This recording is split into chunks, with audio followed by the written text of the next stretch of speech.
Get in here, Muffin. Well, there you go. Welcome back, everyone, to the Lich's Archives.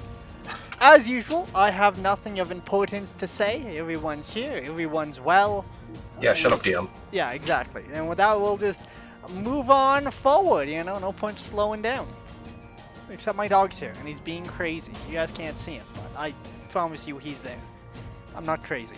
He's in the hallway right now. Oh, no, he's in my room. He's just being a shit. He's just running back and forth, looking for treats. Yes. So, anyways, with that in mind, last we left off, our lovely adventurers have arrived in the town of Milska. It's a nice town. It has blue roofs. It has... I don't know why I keep mentioning the roofs when the biggest thing is the giant scar that runs the length of the town, dividing it into two sections. The group looking into it realized that the north section closer to the woods seems to be more work-oriented. You have more tradespeople, you have markets, you have stuff like that.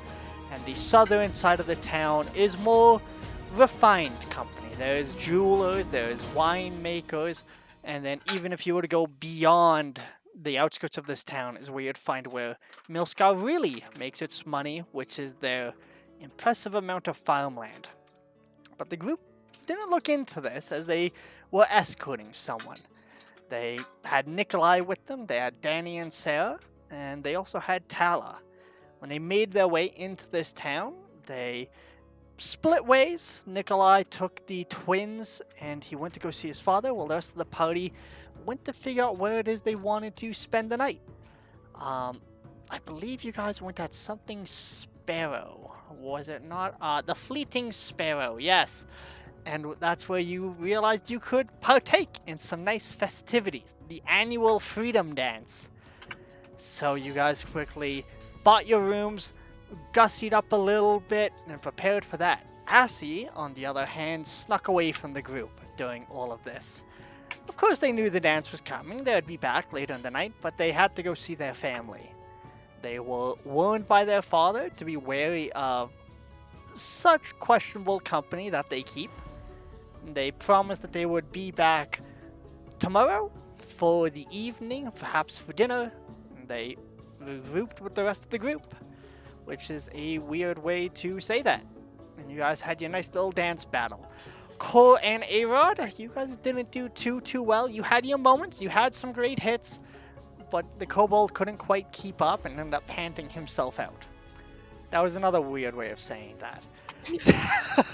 Tala and Shalasha, you guys decided to go for a much more flashy show. You used magic to enhance your performance. You had fantastic outfits that made you so decadent you almost looked out of place, but it was working for you. And then Assie showed up and they grabbed the nicest person that seemed to fit their style, and he turned out to be a bit of a brute within this dance party. He was pushing into people, he was shoving people away, he was dirty dancing and not in the sexy way. And then in the end, it came down to a final cheer, and you guys managed to win out. After that, you guys settled down for the night. Nikolai returned the next morning with large bags of gold and informed you his father wanted to meet you as well, and that plans would have to be changed. With that, you guys said, alright, we'll move to lunch. You went out into town. The party has now been spending quite a bit of money, getting some new items, getting a lay for the land. Dead whale was removed with but a simple spell, and everyone else is feeling maybe a little lighter in pockets. And with that, it is getting close to about 11 a.m. or the noon hour. The sun is high in the sky as you guys are making your way through Milska, heading towards the southern edge. Can I get perception checks for anyone that cares to listen as you're making your way through this town? And I'll give you a little bit of the morning news as to what's going on. Am I in that group, or am I out because I was separated? Anyone that feels like it, as there are cryo stones all over this place that are yelling. There's also people, there's discussants. It is a very busy and bustling place. I rolled average, so I've only got a 9. A 9. We got a nat 1. A nat 20. 1. Okay. Yeah, I'm not paying attention at all. You hungover? A little bit. I mean, it's the dancing yesterday. I'm exhausted. I used up my one good roll of the night with a natural 20 for a total of 21. Nice. 23. 23. Alright. A-Rod and Ass, you guys are actually kind of busy. You got your earrings and you guys are trying to like talk to each other and figuring out how it works. It's a little weird, especially for you. A-Rod, do you have your ears pierced at all, or are you... Yeah. Alright, so you're just fumbling around trying to like, do I put a new hole? Do I change one I already have for this? There's a lot going on, and Assy, they're really no help. They just keep going, do you hear me now? Do you hear me now? But the other two, Guy. a little less distracted, you're able to hear a couple of other things. Again, it is a very busy place, but there's a big guard presence, you don't see a lot of trouble. The cryo stones are going off, and you hear reports of there's been, apparently an orc is going for a trial later today. There's word that Matthias is thinking of trying to get a committee, and he's looking for volunteers to actually finish a wall around Milscar. There's other notes of like stuff going on in Fey Pond. Similar things you heard before about like weird disappearances and stuff like that. But that's not unusual in Fey Pond. But you also notice one other thing, both of you. You're being followed by a very large figure that, despite the fact that he is towering, is managing to track you guys decently well. And every just once in a while you see his head over the crowds 2-3 blocks down away from you. Very, very good at what he's doing, but you're still able to clock him. But with that, you guys can be grouped if you want. You can be separate. I believe everyone was together except for you, Shalashai. So it's really up to you if you want to be with the group or not. I did want to look into some more of the jobs, because the whaling was a job, and then there was also a woman who had misplaced something. So I wanted to look into anything, and I told the group I would meet them pretty much around 1 o'clock. Okay. In that case, you wouldn't see the towering figure. It would just be Core that sees it. Yep. Alright, I'll start with the... Well, where do you think you want to go, Shalashai? So I can get ready for that, and then I'll jump to the rest of the group. Back to the post office to get paid for the whale, and then look at any other jobs. You got it. Alright. Rest of the group, what are you fine folks up to? How early is it in the morning? It's getting close to noon. It's pre-noon. Yeah, I'd probably be leading everybody to my parents' house. Guys, we're being followed. Huh? What? Followed by who? What? I'm gonna turn around. Don't. Couple block or two back. Really big guy.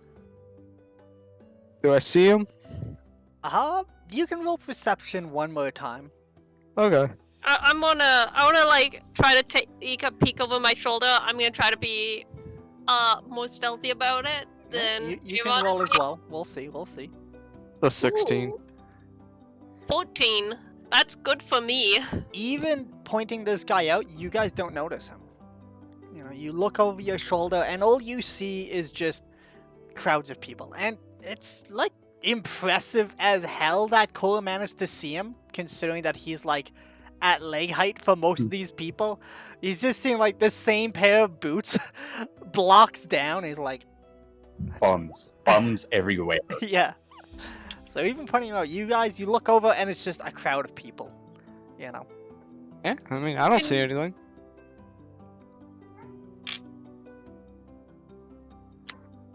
Okay, you guys keep going down this road for a second. I'll catch up, yeah?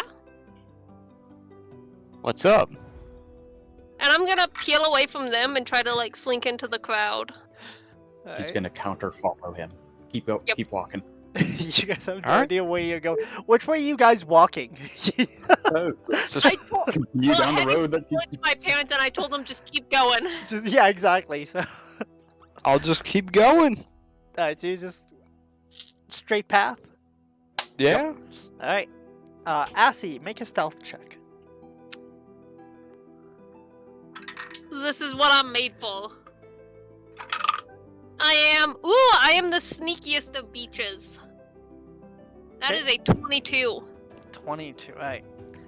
So, Cole and Avod, you guys are continuing down. Ashley, what exactly are you doing as you peel away from them? Okay, I'm gonna wait.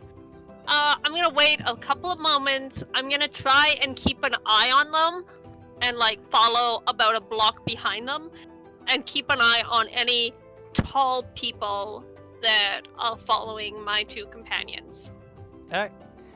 So, Like I'm hunting through the crowd.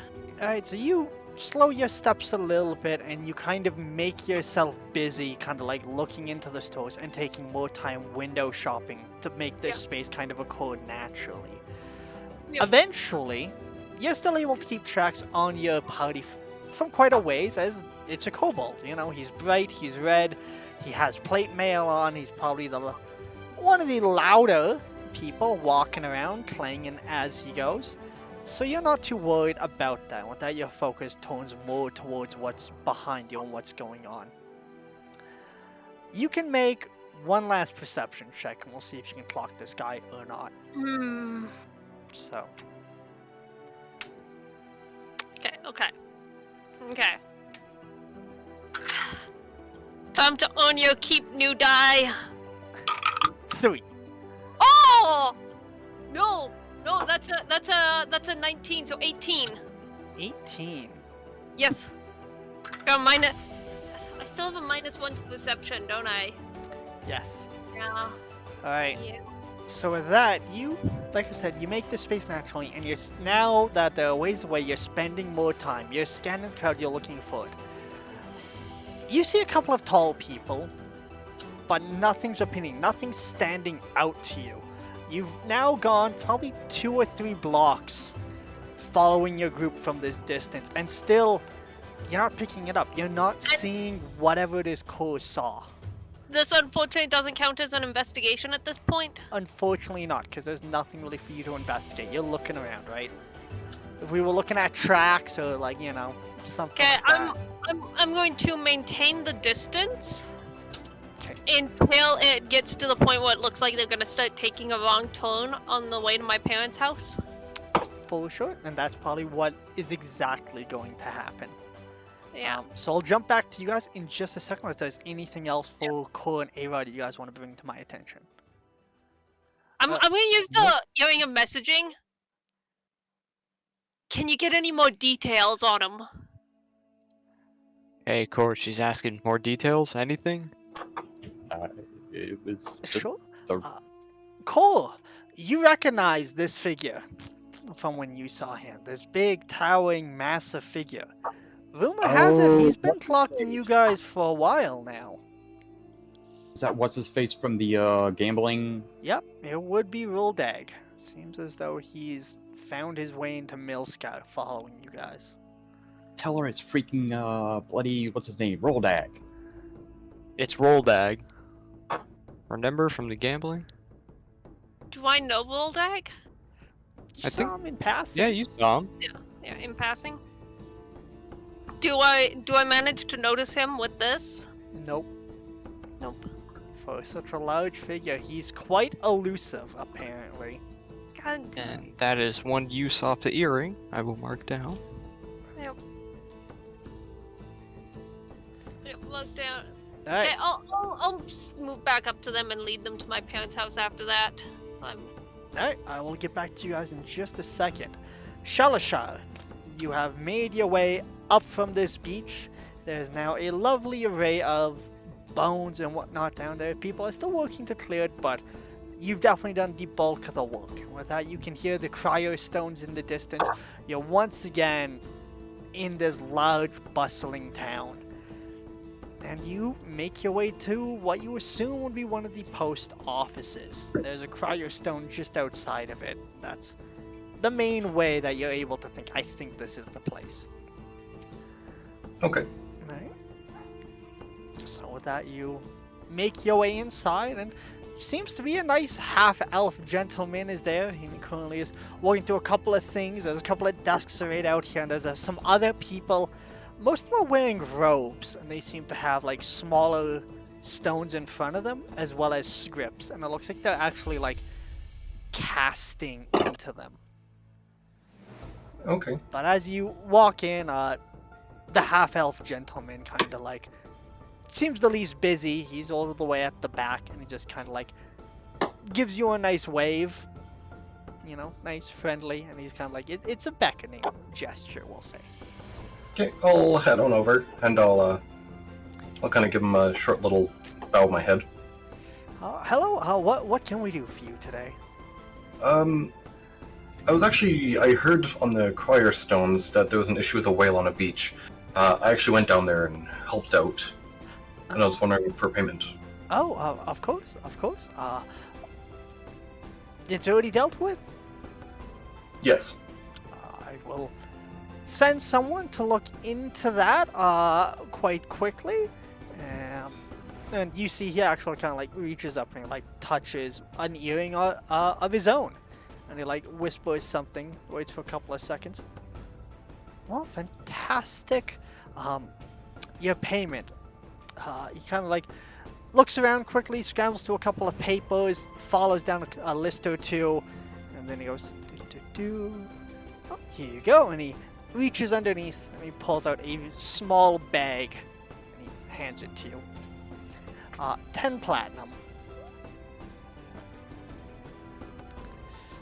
Alright. Is there any other jobs in and around the city that are required, need more help? I'm looking to pick up an extra little bit of work. For that, I would definitely suggest like to the cryo stones. If there's any jobs you want to post as well, you can come to any of these, and I would be glad to broadcast it. If memory serves right now, we have a couple of guilds in here that are currently looking to recruit. What kind of work are you interested in? I'll be in and around the area. I've spent a lot of time on the road. I'm actually an archaeologist of sorts. But I'm more than experienced behind a weapon. What can I ask? What brings you to fine town of Milscar? Was actually sorry, brain's escaping me today. A bodyguarding job. Just making sure someone gets here safely. Well, I figured if you were an archaeologist, maybe you were one of the other people looking for that, you know, the city, the rumors that everyone keeps talking about. Rumors? Oh, well, of course, everyone calls it the Maddening City. I believe the Countess so far 3 people that have lost their lives or their minds looking for it.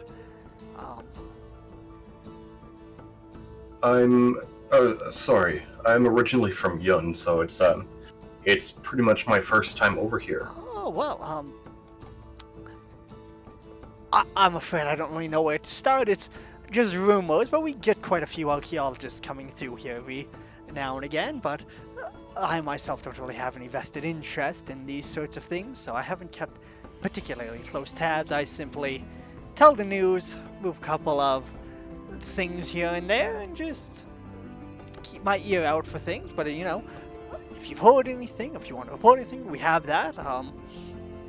Work, I could go through these lists, but I would suggest the cryostones, or you could check out any of the mini guild halls within Milscar.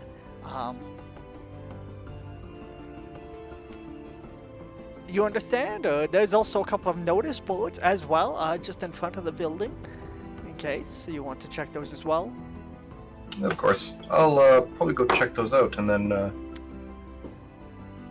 should be it. Well, thank you for your time. Well, thank you. Enjoy the money, and hopefully we'll see you again. I'll bow to him, and I'll just swing back around and walk out. Alright. Looking at the message board, as I'm assuming that's where you're going, there are a couple of things posted here and there. One, again, you see the person that seems to be looking for a bag. There's a couple of missing people reports, about 3 in total, all of them in different directions. 2 have gone missing in the woods. Another person has gone missing to the south. there's also several organizations here that are like looking for members or actively recruiting. That's one of the main things that kind of stands out here that you didn't see in Red River, and they actually kind of dominate. There's like, we'll say like 1 or 2 postings for the missing people, and then there's like 5 like plastered over other ones, and it has the words "Matthias has to stop" is the most prominent thing that's covering large sections of this board. Matthias is Nikolai's father, correct? Yes, sure is. Besides that, there's also people looking for work. There's several job postings. One is for a lumber yard, another is for a stable hand, and there's also one for like town guards. So, Okay. quite a bit of recruitment going on, apparently. One of the other things you see is like it just says like join the workforce, and that one is also prominently displayed on this board. In the workforce? Yeah. Okay. What time is it? What time of day?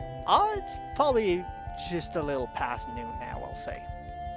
Okay, then I'll probably just kind of pick up my feet and start heading off to the Quicks estate. Okay. Were you told where it is, or just kind of general direction? It doesn't really matter, I'm just curious. I was told general direction. I noticed on the south side, and if I have any trouble finding it, then I can just ask anyone and they can direct me. Most likely. Alright, so you start heading that way. Meanwhile, the rest of you guys have been walking for a little bit now. Shalashar is still nowhere to be seen, but as you guys are getting relatively closely to your parents' house, do you want to just continue there, or are you planning to wait for Shalashar before he makes his arrival, or what are you thinking as you're like getting to more familiar roads? So I'm gonna just go in. I told him like, oh, it's in this neighborhood, this family's estate. You don't want to come with us, good luck. Alright. So with that, you guys make it to the Quicksilver estate. As you guys have been making your... Yes, the Quick Anthem. So you guys have been making your way through this town. Farther and farther south, it's getting nicer, and you guys are actually starting to get into, like, houses with, like, fences around them, right? It's going more from houses and more into manors. And Assy doesn't even seem perturbed by this, and they just keep walking. They're not even stopping to take a look, but Cole, and especially you, A-Rod, these neighborhoods have something that's just catching your interest. It's different, it's bigger, it seems, I wouldn't say better, but definitely richer than what you've seen in the other places. And eventually, Assy takes you guys to a very nice one. The gates in front are wrought, and you thought was metal, but the way it's glinting, you know it's actually a silver gate. And she just pushes her way into it.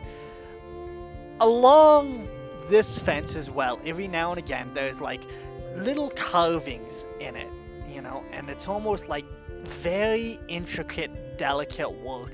And if you were to get up onto this gate and you were to take a close look, you could spend minutes picking out details in just the elaborate working of their fence alone.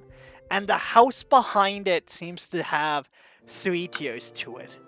It is a house big enough for 10 people to live in and almost never need to see each other. Be still my beating heart. You guys make your way up, and again, even the path up to this is just as nice. It's a tiered staircase. Each one gets progressively smaller, and then you get to a very nice double door, and the knocker as well is silver.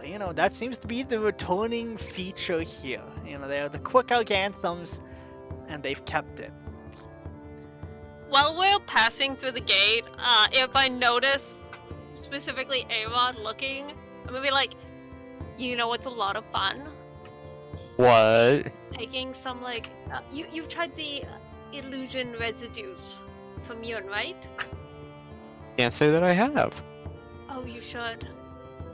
A lovely illusionary high with these wrought silver gates. you'll be busy for hours. Oh, I can imagine, and I'm gonna run my finger along the gates ever so delicately, just looking at it, almost drooling.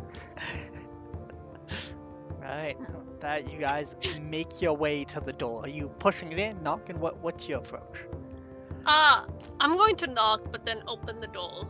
Alright, so you knock and you open the door, and yesterday you didn't look into the house, but when you get in here, everything's as neat and as orderly as you remember it when you left. The floor is spotless. Everything is nice, hard wood. They have almost like, instead of drywall, they have like stone walls throughout this place. And throughout the stone walls here, a bunch of them have lines of silver within the stone workings of this house. And it looks like some of them have been altered, so there's almost like murals and mosaics and designs you can see within the stone working of this house. And as you guys are taking this in, you can hear a set of footsteps coming towards you, and you recognize it as the later steps of your father. Yeah, I come in and I sit at a bench by the door and start pulling off my boots, and I look to you guys expectantly like, we're not tracking mud in here, are we? No, apparently not. And I'll sit down, kind of brush off myself, make sure I'm looking all neat. Do I look good? Does this look good? Didn't get wrinkled? Yeah, just, take Okay. a- I'm taking them off. I'm taking them off. I'm taking them off. I'll don't take wear off the shoes. boots. Yeah, what about him? He doesn't wear shoes. I like flick my hand and I have like a towel that I've stolen from a inn at one point, and I start quickly like wiping off Ko's feet, getting the worst of the dirt and muck off. As you're there holding Ko's foot, he's looking a little awkward. You weren't expecting to have your foot grabbed like this, or rubbed. Might tickle a little bit. Assie's father turns the corner. He's tall even for an elf. His features are very angular, and he has his hair in very nice, neat braids that just kind of like tumble down over his shoulders, and he looks like he's wearing it almost looks like nice clothing, but he has a work apron on over top, and in this little apron he has like several tools and stuff like that, and his fingers and neck are adorned in necklaces and very intricate jewelry. And he just kind of like looks you guys over, and he kind of like looks a little taken aback, and he goes to say something, and then he like sees Assie holding Ko's foot with a towel. He's like, I wasn't expecting you yet. Dinner, Yeah. wasn't it? Unfortunately, apparently we have to have dinner with Matthias' household. yeah, there we go. Oh. Mills Woods. Okay, well, I mean, if you're here, we can make it work, but none of your siblings will be joining us. So it'll just be me and your mother, if that's... I mean, obviously it's fine, but maybe you can drop by and see the rest of them later. Yeah, no, I just want to let you know we were escorting his son from Red River, and apparently we're supposed to go there and can't exactly say no to the mill swans. No, that's completely understandable, daughter. I see you brought... Who are these two? And he looks towards... Flystone. And I'm just gonna pull up my hand to him expectantly. It's a pleasure to meet you, really. I've heard so much about you. He will take and he will shake your hand. He's like, I've heard plenty about you as well. All bad, I hope. Come on. Well, it's hard to find something good when you make a living Fuck you, robbing dude. people. Fuck you. But you have kept my daughter safe, so maybe we can look past this for the evening. I'm sure. I'm not as bad as you think. I mean, maybe, but I've heard lots. Oh, come on now. And he looks towards the small, little creature, and he goes, and you are... I'm Kerr, sir. Cool. Well, it's nice to meet you guys. We'll get... Sorry, There's go ahead. one other Salashar. He's a person from Yun that I met on the road. Okay. Well, hopefully he finds his way here. House is hard to miss. But tell you what, I'll let you guys get comfortable. There's nothing upstairs. Dining room, I'm sure Ashley can show you the way. Feel free to look at things. Just, boots off. I see you already did that. I'll get lunch sorted. Is there anything I need to know, dietary-wise? We have ale, beers. Arod loves a well-cooked meat. Oh, well. I do. It's true. Like, if you make a steak, it has to be well done. I'm gonna give her like a side glance after that, like. Well, I mean, better safe than sorry. That he That's my motto. turns on his heels and like goes back from the way he came from. I think this is going well. This is going well. Oh yeah, definitely.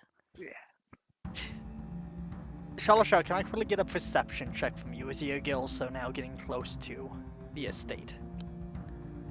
23. 23. I As love you're getting XP. close, you do notice a very large figure, a little bit of ways from the house, and he seems to spot you before you spot him. You watch as Rolday kind of slinks away, but he's like about a block or two away, and he was watching the house. Do I notice it's rolled egg? Yep, you notice it's Rolday, and then you notice he sees you and he like vanishes. Kind of like, stoops his shoulders and he disappears down a side road.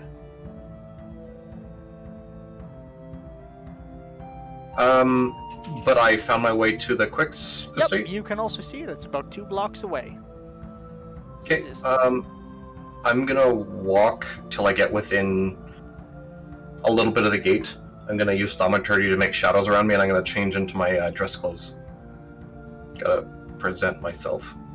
Alright. And you're wearing your Plague Doctor mask. Yep. Okay. The whole ensemble. Alright. Actually, for the sake of this, we'll say, as you guys are quickly getting off your shoes and stuff, doors still open, you can see Shalashar walking up the stone towards you guys. I'm gonna gesture for him to come inside, lead them to a sitting room for a moment. Wait here, I'll be right back. I just need to grab a quick change of clothes. Alright, the sitting room you guys are in, Ashley, you probably took them to one of the nicer guest rooms, or did you want to take them to the dining room? I'll take them to, like, a nice sitting room to hang out in for a moment, like the one... The one with I or without the imagine lounge? there's, like, I imagine there's, like, a lounge-type room across the hall from the dining hall. You have choices, so we'll say the one with the lounge. So, as he takes you guys into the room, they take off. And you guys are left in, right behind you, you can see a very large dining table. I could probably seat 12 people comfortably. It's a nice long table, but it's set up that there's 2 people at either head. Besides that, it goes out into a balcony that overlooks their yard. They actually don't have too much in their yard. It looks like they have a small little blacksmithy area. They have a sand pit of some sort, and then they also have like several other little things that look like they're projects under construction. There's also, if you were to go back inside the house, a nice sofa that kind of wraps around most of the room, and nestled in one of the corners is a bar. It seems very well stocked. And that says where you guys are left as Ashley heads on upstairs. I get down the hall a little bit. I'm going to message Salashal. Can you please make sure that Arod keeps his paws to himself and doesn't leave with anything extra when we get out of here? Out of curiosity, is the Oh, Hearing got him. Ascending, is it paired specifically, or is it just the basic cantrip? You guys are able to send messages to anyone within range. Okay, so it's just a Yeah, cantrip. you have access to the message cantrip. But only the sender. Yeah. Only the one who has a hearing. Yeah, so they can send you a message, but you can't reply. Okay. Right? Except, A-Rod and Assy could ping off of each other back and forth and have a conversation if they so chose. So you just hear that in your head. I'll walk over to A-Rod and Punch him in the face. what do you think you'd be doing? Probably eyeing up the bar a little bit, just seeing like, is this for everybody? Can we just make a drink, or is that considered rude? If you start reaching your hand out, I'm just gonna like. No. It's free. What? It's for everyone, isn't it? I was asked by our hostess to not let you touch anything. Oh, that's just now I'm insulted. Truly. Wow. If you Can you could see pour my me a face, drink then? I'd be raising my eyebrow. Can I see your face? No, he's wearing a very... It's No, a I'm new asking. mask. I'm asking him that in character. Like, Oh, yeah, he's sorry. wearing the plague doctor mask. I'm just gonna lean in and be like, "Can I see your face?" Do you like tuberculosis? Eh. It's a little infectious. Yeah, maybe when you're sleeping, I'll give you a little smooch. What do you I look want? forward to it. I'll reach across and grab you a glass. Thank you. What do you want? Since we're giving hands to yourself. Scotch. They have scotch. Now let's see what the oldest scotch they have. Yeah, something nice, mid-range. Huh? They do have scotch. I'll find like one of the oldest bottles. I'm not gonna pop anything that's still closed. Do you but think fine, like- Shalashao drinks a lot, or is he just guessing at random here?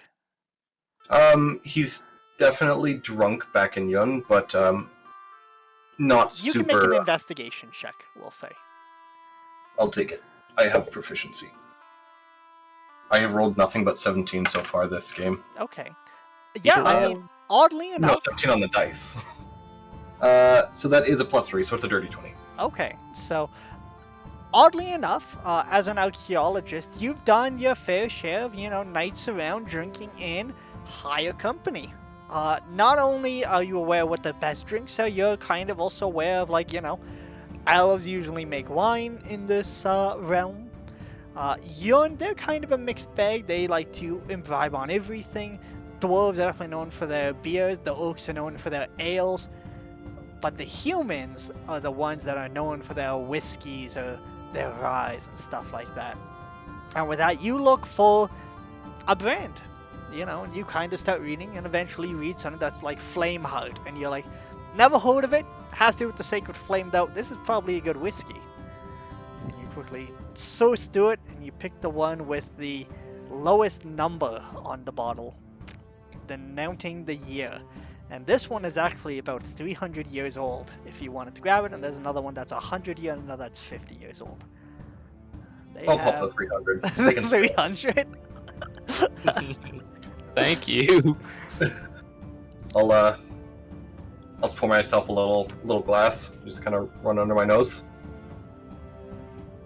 Getting fucked up. Thank you for that, good sir. Look at me. I am the perfect gentleman. I would never steal from her home.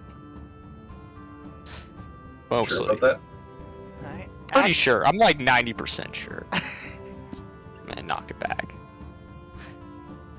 It's very good whiskey, we'll say. Very good. I'll down my glass as well.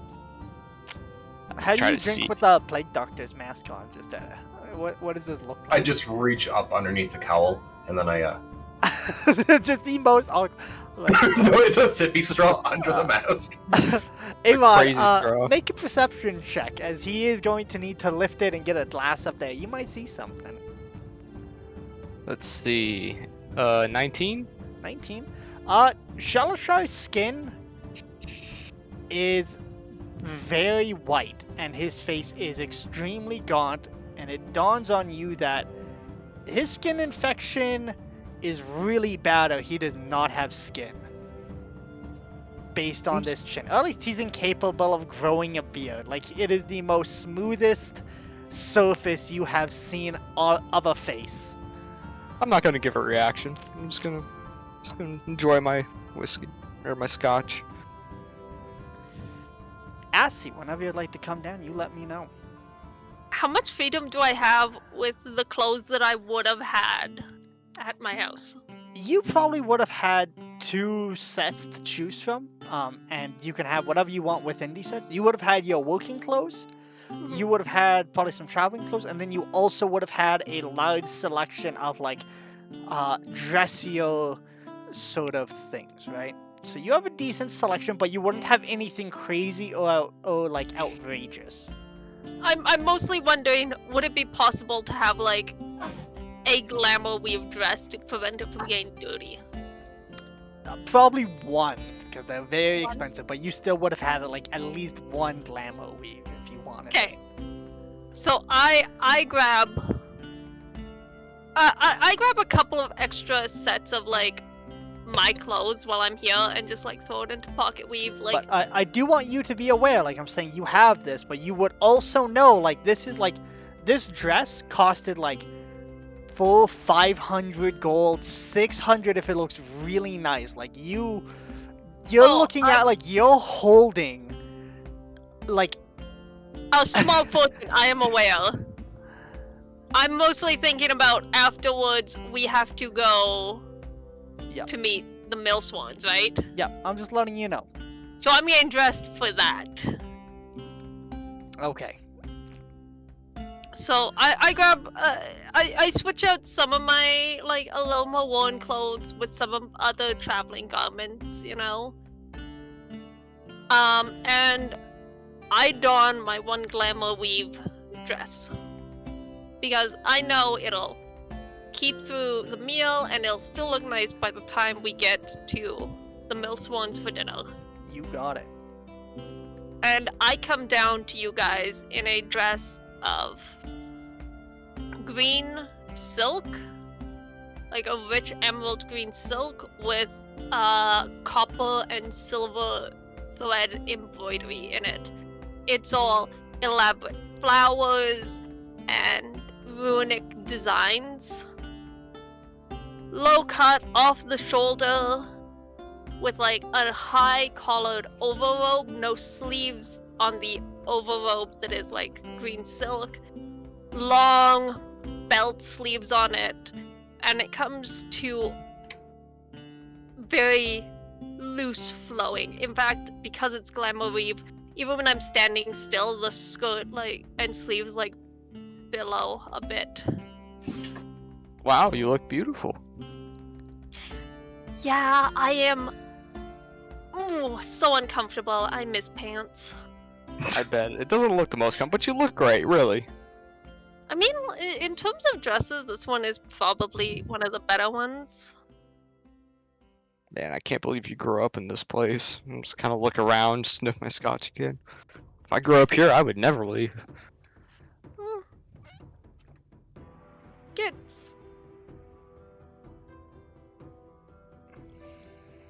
It gets to be a lot after a while, I guess.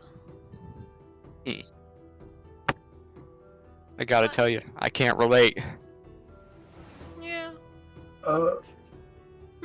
Does anybody have a way to contact Nikolai or Tala? No, but we'll be seeing them in a few hours for dinner. I don't mean to alarm anyone, but Voldag followed us here, yeah.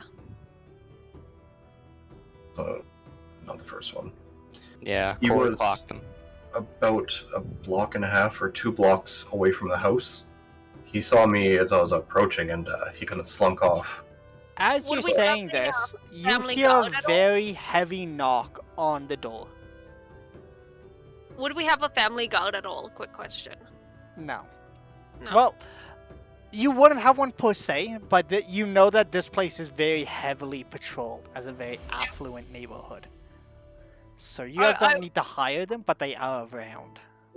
I would pass the message along to my mother when I see her then. Well, you haven't seen her yet, but you do hear a very heavy knock upon the door.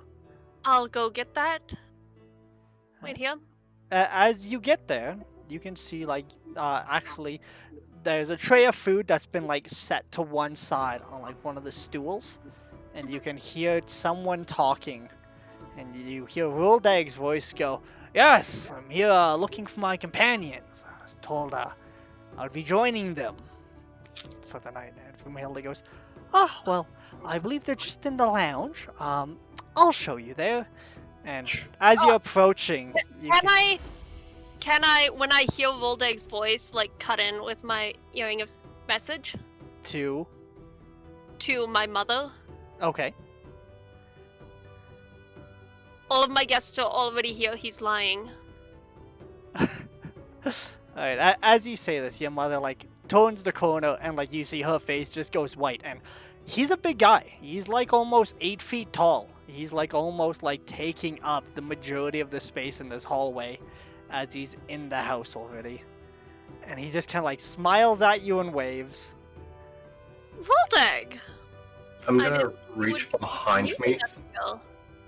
I'm gonna reach behind my back, and I'm where my I actually have my axes inlaid underneath my cowl that runs parallel to both legs, so I can just put it together. Yeah. I just kind of reach back and adjust it. Alright. Me too. I'm kind of like palming a dagger in my hand. Yeah, your cufflinks. Yeah, my little dagger cufflinks. Alright, so he smiles at you as he goes, "Oh, glad I managed to catch up with you guys. Sure we have lots to talk about, especially over lunch." Well, I thought you were going to be meeting us here later. We were planning to have a more intimate affair, my family. I thought about it, but then I thought I got lost in those woods. I'm pretty hungry and I could use something. So I figured I'd join you a little early. You don't mind, do ya? No, we always have room at the table for more. That's what I like to hear. You'll go check on the meal, Mother? I'll entertain our guests until we're ready. She nods and like she definitely looks shaken. Like her eyes are a little wide, but then like she's what kind of mood is Assy giving off of as you see your mother kind of like looks you over? She's searching for something. I smile at her. And Sort of. Papa isn't still upset that I told him about myself at Arod, is he? She looks lost. She has no idea what you're trying to say. Why don't you go check on him and make sure he isn't too upset? She like nods, just like, yeah, I can do that. And she like kind of walks away from you guys. And Vildag starts walking towards you. Come sit down. You came at a unique position. Alright, and you guys can now also, like, you can all see, like, as he comes into the room, followed by Vildag. He's definitely not wearing the nicest stuff. He's still wearing leather, and the most astute of you, Arod and Shalshal, will notice he is covered in scars. He's, like, fresh scabs, and his clothes are quite, thrashed. Looks like he did not have the best time in Thornforest. He got handily handled by the handles. And as he walks in, he's like, I don't know how you got past me in the woods, but after about a day, I knew you would have made it here. So I thought I'd just come say hello and congratulate you for getting past me in the woods. What do you want? Well, I wouldn't say I You want always come anything. here for pleasantries. Have I done anything rude or untowards any of you? You just walked into a home uninvited, pretending to be a guest for someone's supper, I or am in a this guest. lunch. I have business with at least one of you. He's just not here right now. And And you know, that's if you see him and you have business with him and I have business with him, that basically makes us business partners. Now the problem is I had other business with him and you've kind of taken him away. You've cut a little bit into my job, my profits, so I just thought I would just come see what's up. Sounds like a tough break. It is a tough break. Does suck to suck, doesn't it? I'm gonna. Should I sleight of hand or something? Cause I have a dagger like palmed, like I'm trying to hide it best I can, but it's like in my hand. You can make a sleight of hand for that. That's good to know. Is there a Sucks fireplace to in the room? suck. In this one, no. I look Um, around for anything that I can use as an improvised weapon. There is several bottles and glassware on the table. It's been set a little bit, which is to say there's like sets of forks and knives. But they have the very fancy set. So you have your take of 3 different forks, 3 different spoons, 2 different knives, times 12. There's a 23 on the side of hand, by the way. Right? He either doesn't notice or he doesn't seem to care as he's just kind of standing there. Sucks to suck, huh? That's how you want to be. I don't think I've said more than before this moment 2 words to any of you. I knew your little friend though. That's why I thought maybe you were sensible people. I mean, you seem to be putting it up an awful lot of a fuss. Cuts into your profits a little bit. Who hasn't lost money before? I mean, if your stance is get fucked, then fair. I'm completely fine accepting that as your answer. I just thought I'd see, as I said, what's up. Well, this is it. Yeah, that's there's about, nothing that's else, about it. Yeah. I'll wave over. There's the door. Oh. You saw what's up? Alright. Like you said. Let's not be rude. He came for a meal. We'll No. at least grant you bread and salt. I'm gonna look over to AC and just kind of give like a no, like it's not a good idea. I can Look. read the room. What I will say before I Good way, leave good is if we'll be sharing the road, it's best to know who else is on the road. And if you guys want this to be that, that's what it'll be. And he kind of like dusts his hands and turns around and he walks out of the house. And after a couple of minutes, well, not a couple of minutes, pretty much as soon as he's like leaving, you can hear people coming. And your mother comes in with a food, and your father, and they're just like, he's leaving? Everything's... As he's leaving, I wanted to follow him to the door, but like just kind of stay behind him and just close it behind him. Yeah. Alright, well, you can push past the mother and father if you want to follow. I think I'll just try and like slink between them. Alright. You can. You slink between them. And he makes his way out and he just leaves without a fuss. I'm just gonna stealthily resheath my dagger. I'm sorry, I didn't expect him to come here. None of us did. Sorry about that. Unwanted guests and all. Well, as long as everything's good and he's left and we're all dealt with, then let's not let it spoil lunch. Couldn't agree more. The mother like puts down this very large tray of food. There's several glasses on it. They all seem to be empty. There's 2 platters. One seems to be vegetables. Another one seems to be meat. One part of it seems like one side of this, like we'll say a charcuterie board, is like a lot more cooked than the others. Besides that, it seems like it was mostly, you know, sausages, cheese, and stuff like that. And the father kind of gestures like, please, no, have a seat, everyone. Tuck yourselves in and let's just have a nice, pleasant evening. Thank you for not ruining my home. Your mother seemed a little worried, and she's kind of like nodding, and she's like, Assy gave me a scare. She said, he's lying, and then next thing I know, they were friends. What was that? He isn't Nothing we exactly the can't sort handle. of person that you want to be aggressive to outright. He's someone we encountered by chance who took it on himself to follow us here. Okay, so everything's good, everything's...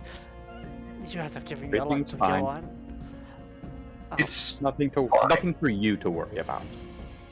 At this point, like, your father kind of turns towards you, Assy, and they're like, you're not... I guess you wouldn't know it. We'll talk later. It's about, Endeld.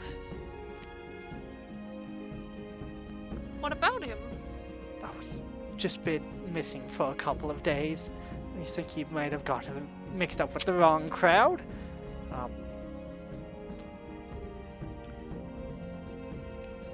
Is what your father says, and you can see, it's quite pointed. He also kind of like glances towards A-Rod. And we were feeling the same about you when we heard of your adventures. Well, let me set some records straight. My reality growing up wasn't the same as yours. I did what I had to do to survive. I've never stolen from the poor. I never take a life without a reason.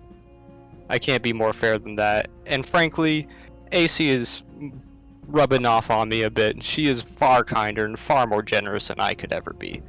So you should be really proud of her for that. I'm not a bad guy. I just had to do what I had to do. It's as simple as that. I kick you sharply in the calf when you mention anything nice about me. He It's like, kicks how- him And several times. AC's hair, AC's face is about as red as her hair, probably redder. What was that? Come on, these are new hands. Muscle spasm? Yeah, Charlie the horse. Right. Well, But it is a pleasure to meet you. I would like to formally thank you for this lovely meal, having us over. Well, I wouldn't have let these guys in if I didn't think they were mean. Well, if I thought they were mean. Cole is actually the nicest person I've met since I left home. and the quietest. He is Yeah, mother. painfully Mother- kind to a fault. Bit shy, you know. A good dancer. Hell of a dancer. That's a lie. Nah. I saw you working your way around the floor. You had a blindfold on. I didn't. I can see what. You have untold grace, my friend. I think I still need practice. Don't we Well, all? you and I can practice.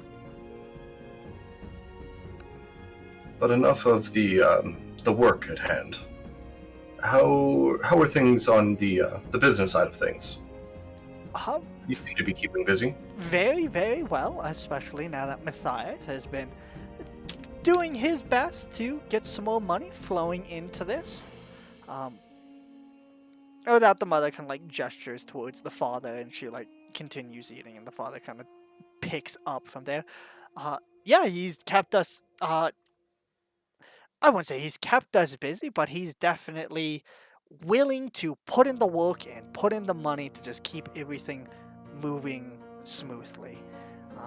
It's been good for competition as well, keeps everyone as busy as it can be, and as long as you're willing to put in the time and put in the effort, I was told he actually almost has an open door policy, but there's been a little back and forth between him and several of the other electees that are going on. At this point, the mother picks up and goes, humans, they're just all competing for something. Humans are unfortunately rambunctious. And that the father kind of nods to you, and he goes, I almost forgot, for your cups, if there's anything you want, help yourself to the bar. And he gestures over there. Oh, I thank you. And then I'll just head You right guys- back. I'll as you get up, I'll just kind of hiss of watch your hands. I am the perfect gentleman. And I'll pour myself. I'll take some of the cheaper stuff. I won't drink all their good stuff. Alright. If I may, I don't mean to pry. Do either of you know anything about the Maddening City? I've heard some rumors around town from various sources. And being jewelers, I can only imagine that you'd have some sort of foothold or maybe a baited interest in things that may lie there. The father looks kind of at a loss, but the mother kind of clears her throat a little and finishes choking down her food. She goes, I wouldn't say we know a lot about it. It's definitely more of a rumor. A lot of people have been showing up looking for it. There's a couple of dwarves that are digging for it. I think the last we heard was Nikolai, Matthias' son. I'm not sure if you've met him. He Yeah. was supposed to be looking for that thing as well. We actually escorted him here, along with 2 ladies that he's working with. They're Daddy, they're quite lovely. Huh. I'm actually an archaeologist by trade, so I have a bit of a vested interest in it. Well, I mean, if it brought Assy back home, then how bad could it be? We bought a colony of mimics. Oh, See, that's worrying. in our Oh, defense, Wow. there was some children that were very excited about treasure hoard, and to humor them, we took a look, and lo and behold, colony of mimics. But we escaped with all of our fingers. More than that. Assy was kind enough to give the children a little bit of gold and help out the family. So you've really done a wonder. You've raising heard children. about what happened at Thornbluff, haven't you? They both like shake their heads no. The The town was overrun. yeah. Apparently, some septum had been keeping some bright stone, but It's overrun by Yod, so Iron they've been wings. having a lot of problems with the local wildlife. so we were able to step in, lend some assistance, give some support and credence to what they needed to. We helped solve a couple things around the area, and then moved on our way. That reminds me, I found a very fascinating gem I haven't had a chance to look at too closely. I thought you guys might be able to help me with it. Of course, of course. And I'm going to pull out a pocket space like in front of me. I'm just gonna like reach forward and like pull out the power gem. The power gem? Yeah, The the one gem that, that powered the powers tower. In the tower. Ah, that thing. Of Yeah. course, of course. I need to check my note for something. Not expect Hooray. Not that. Power gem drop.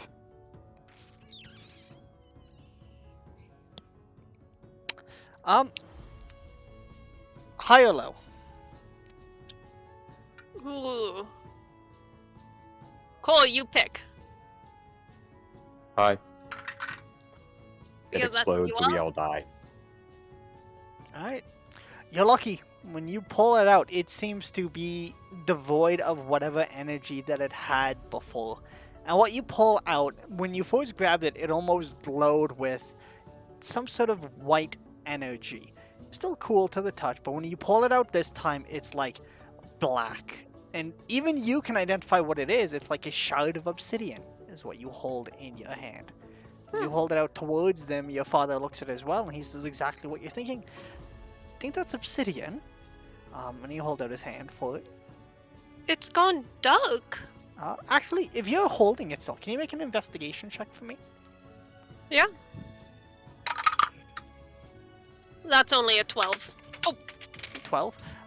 You can't read it, but as you're holding it, you can feel there's a weird texture to it. It feels like something's been carved into this stone. And when you look at it, there is indeed very, very fine writing carved into this shard.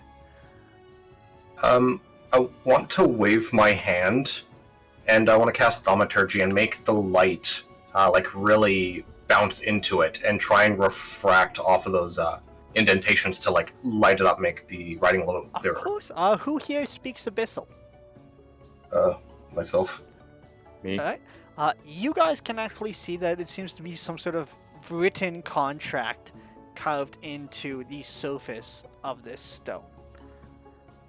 Reading it, it makes out that you can see the word Lich, you can see it specifies what he's supposed to guard, and it's just a general contract that was binding the beholder to the tower. You also figure out that he's technically bound to this stone, and there was a likely chance that he could have reappeared when the stone came back into being. Ooh.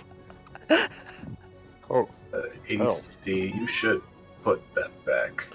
It's gone now. Whatever it is, you can see Jitch's name has a giant crack through it, as if Okay. to signify that the contract has been broken.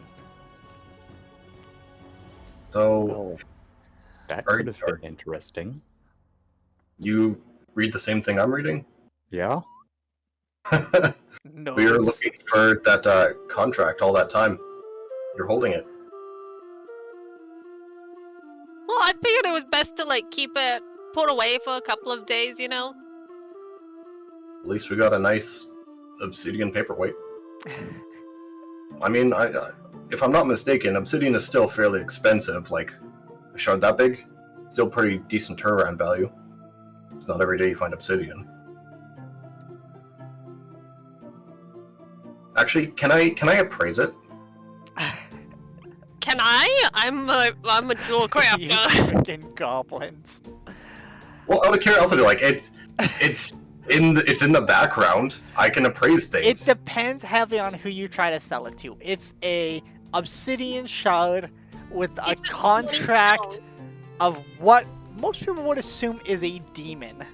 So you wouldn't Yeah. sell this at like mom and pop's general store, but if No, you were like but- if you were in Yun, you could probably find somebody for it.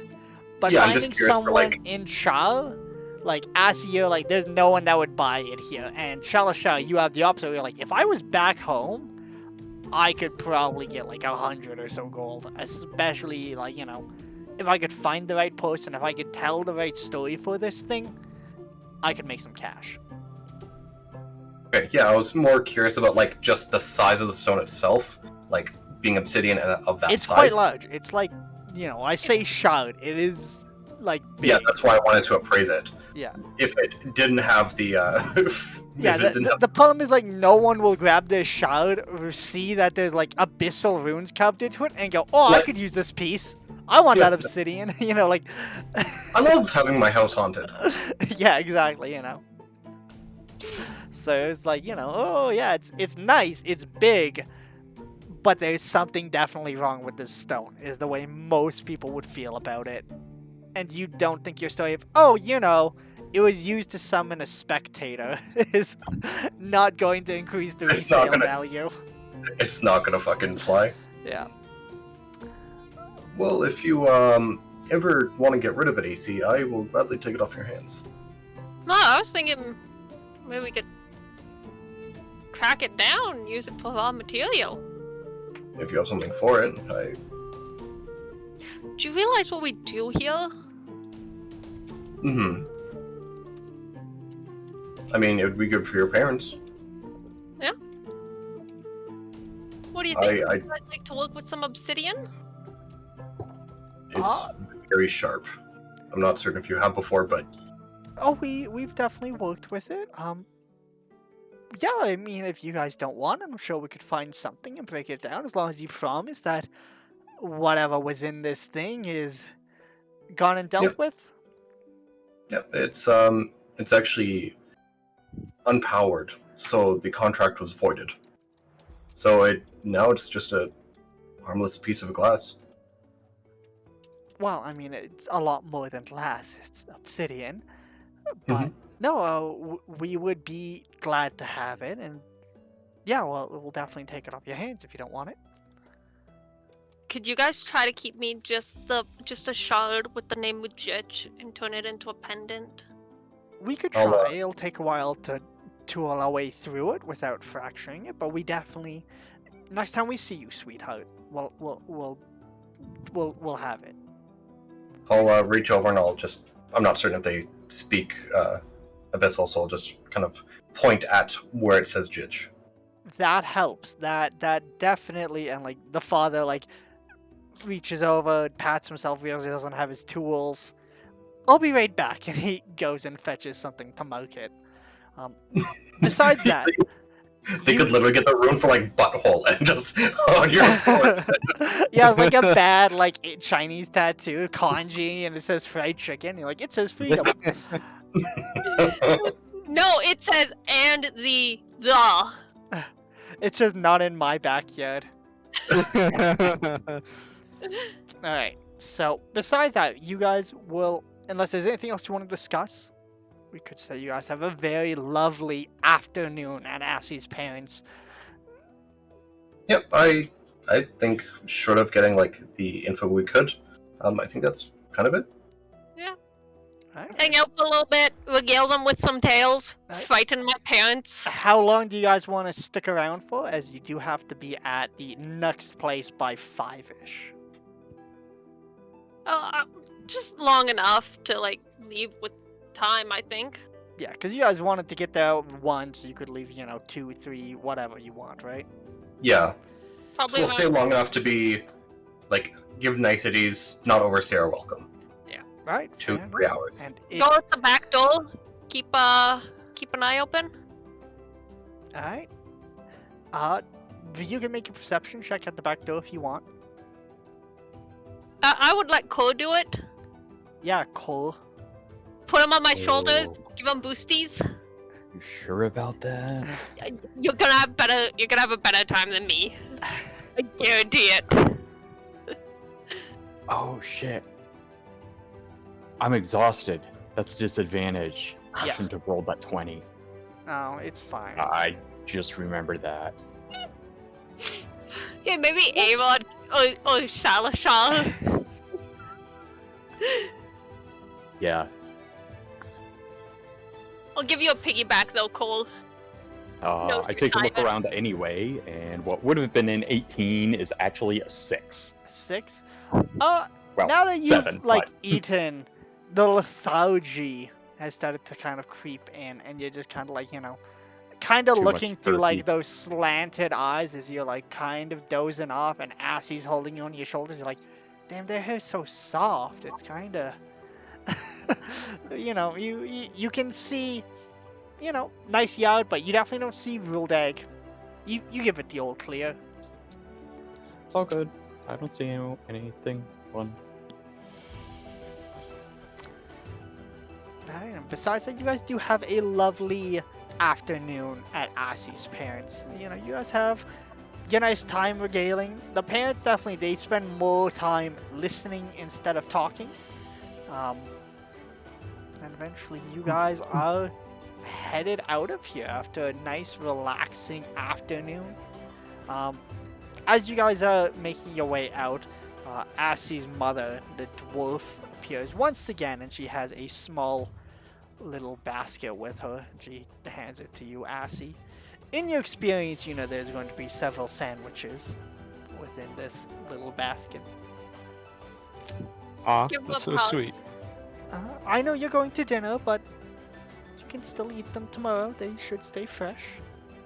Oh, I'm sure they will. Besides, I can do this now.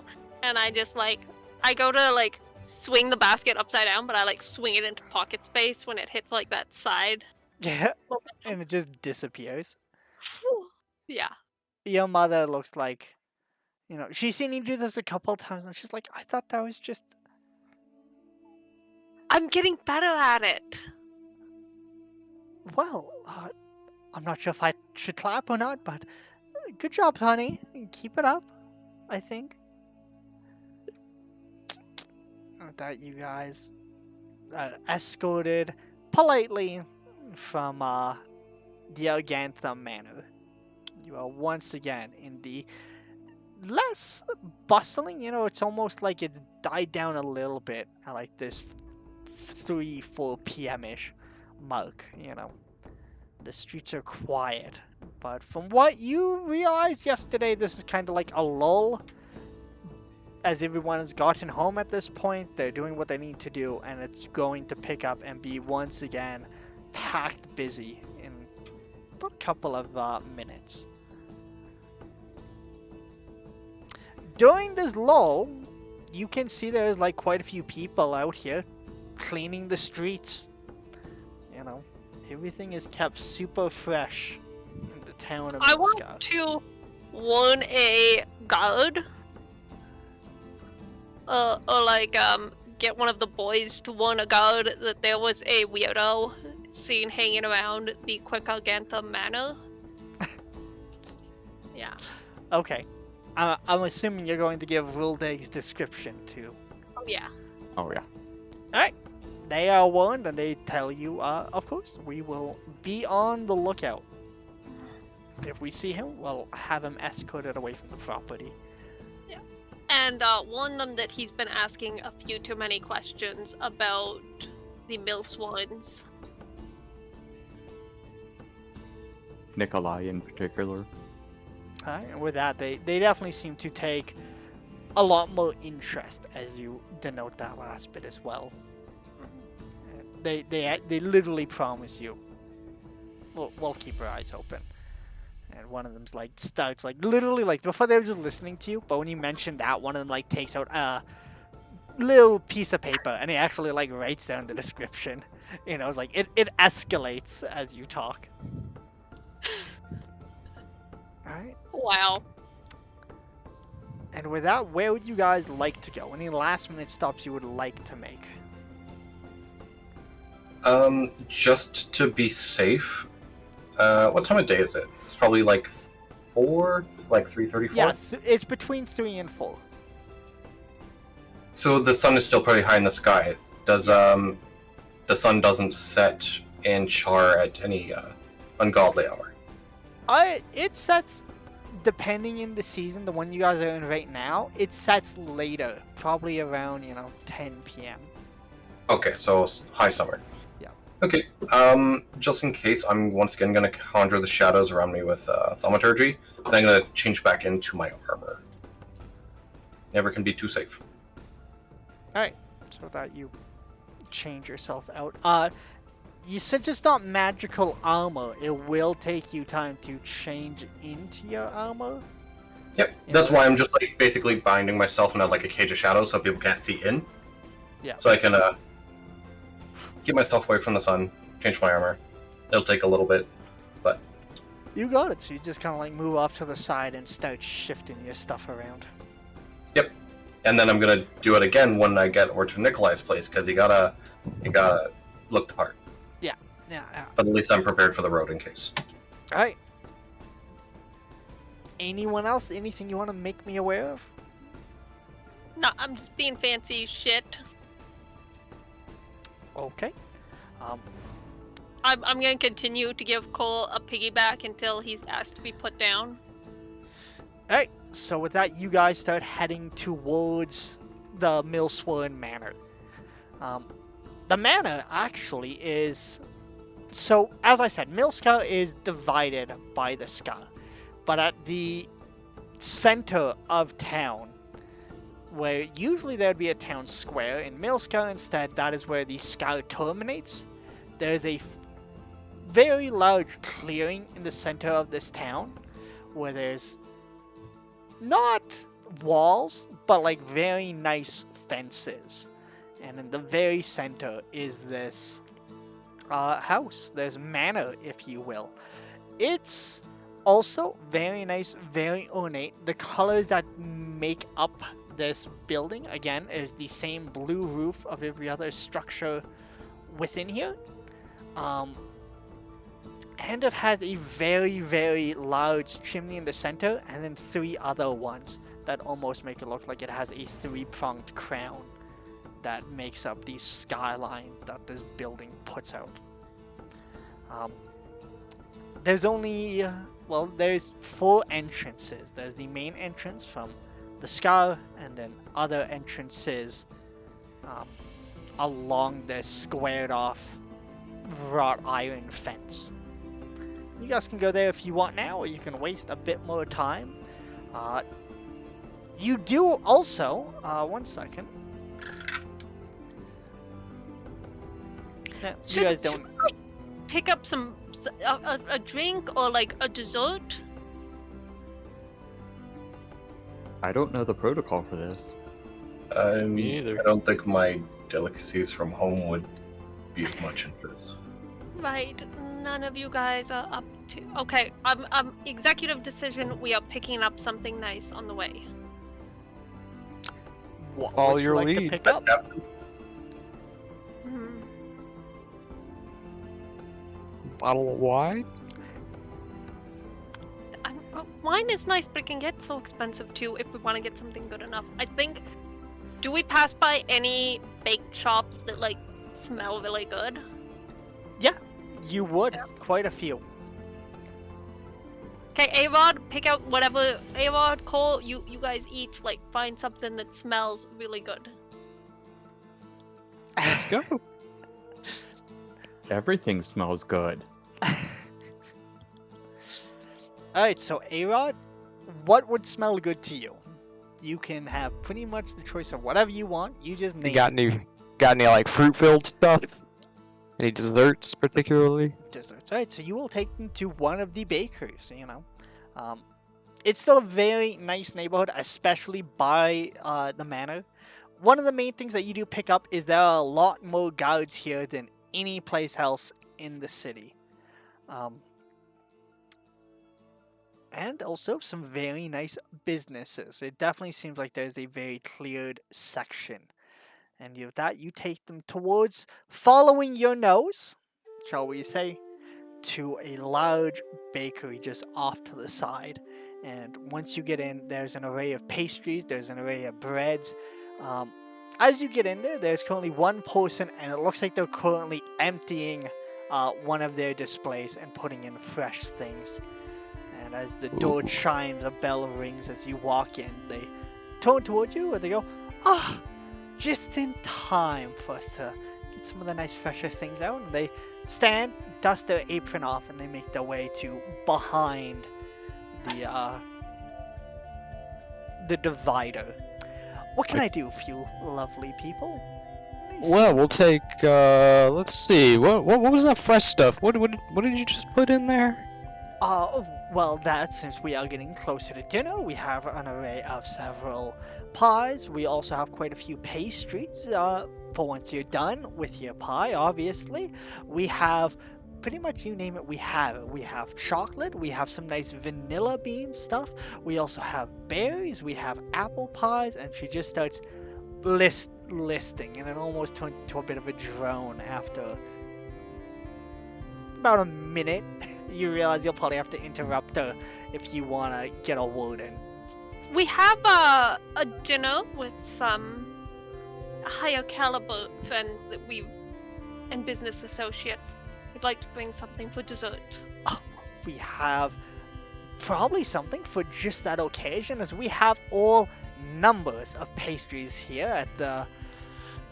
And that she kind of like turns around, starts going through what seems to be a list of some sort.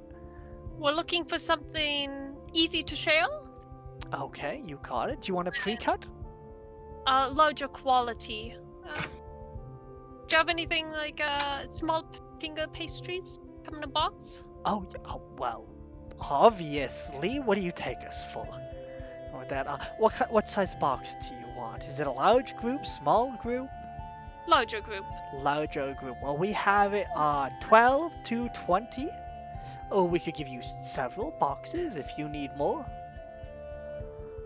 I think 20 would be good. Give people a chance to take extras if they want. We've heard that your bakery has some of the best desserts. Well, you have definitely heard correctly then, my dear. Tell you what, do you want the assorted? Oh, that sounds perfect. Alright, fantastic. With that, she comes back and she has a very large box, and all the pastries that she was putting in, she instead starts placing them into this box for you guys.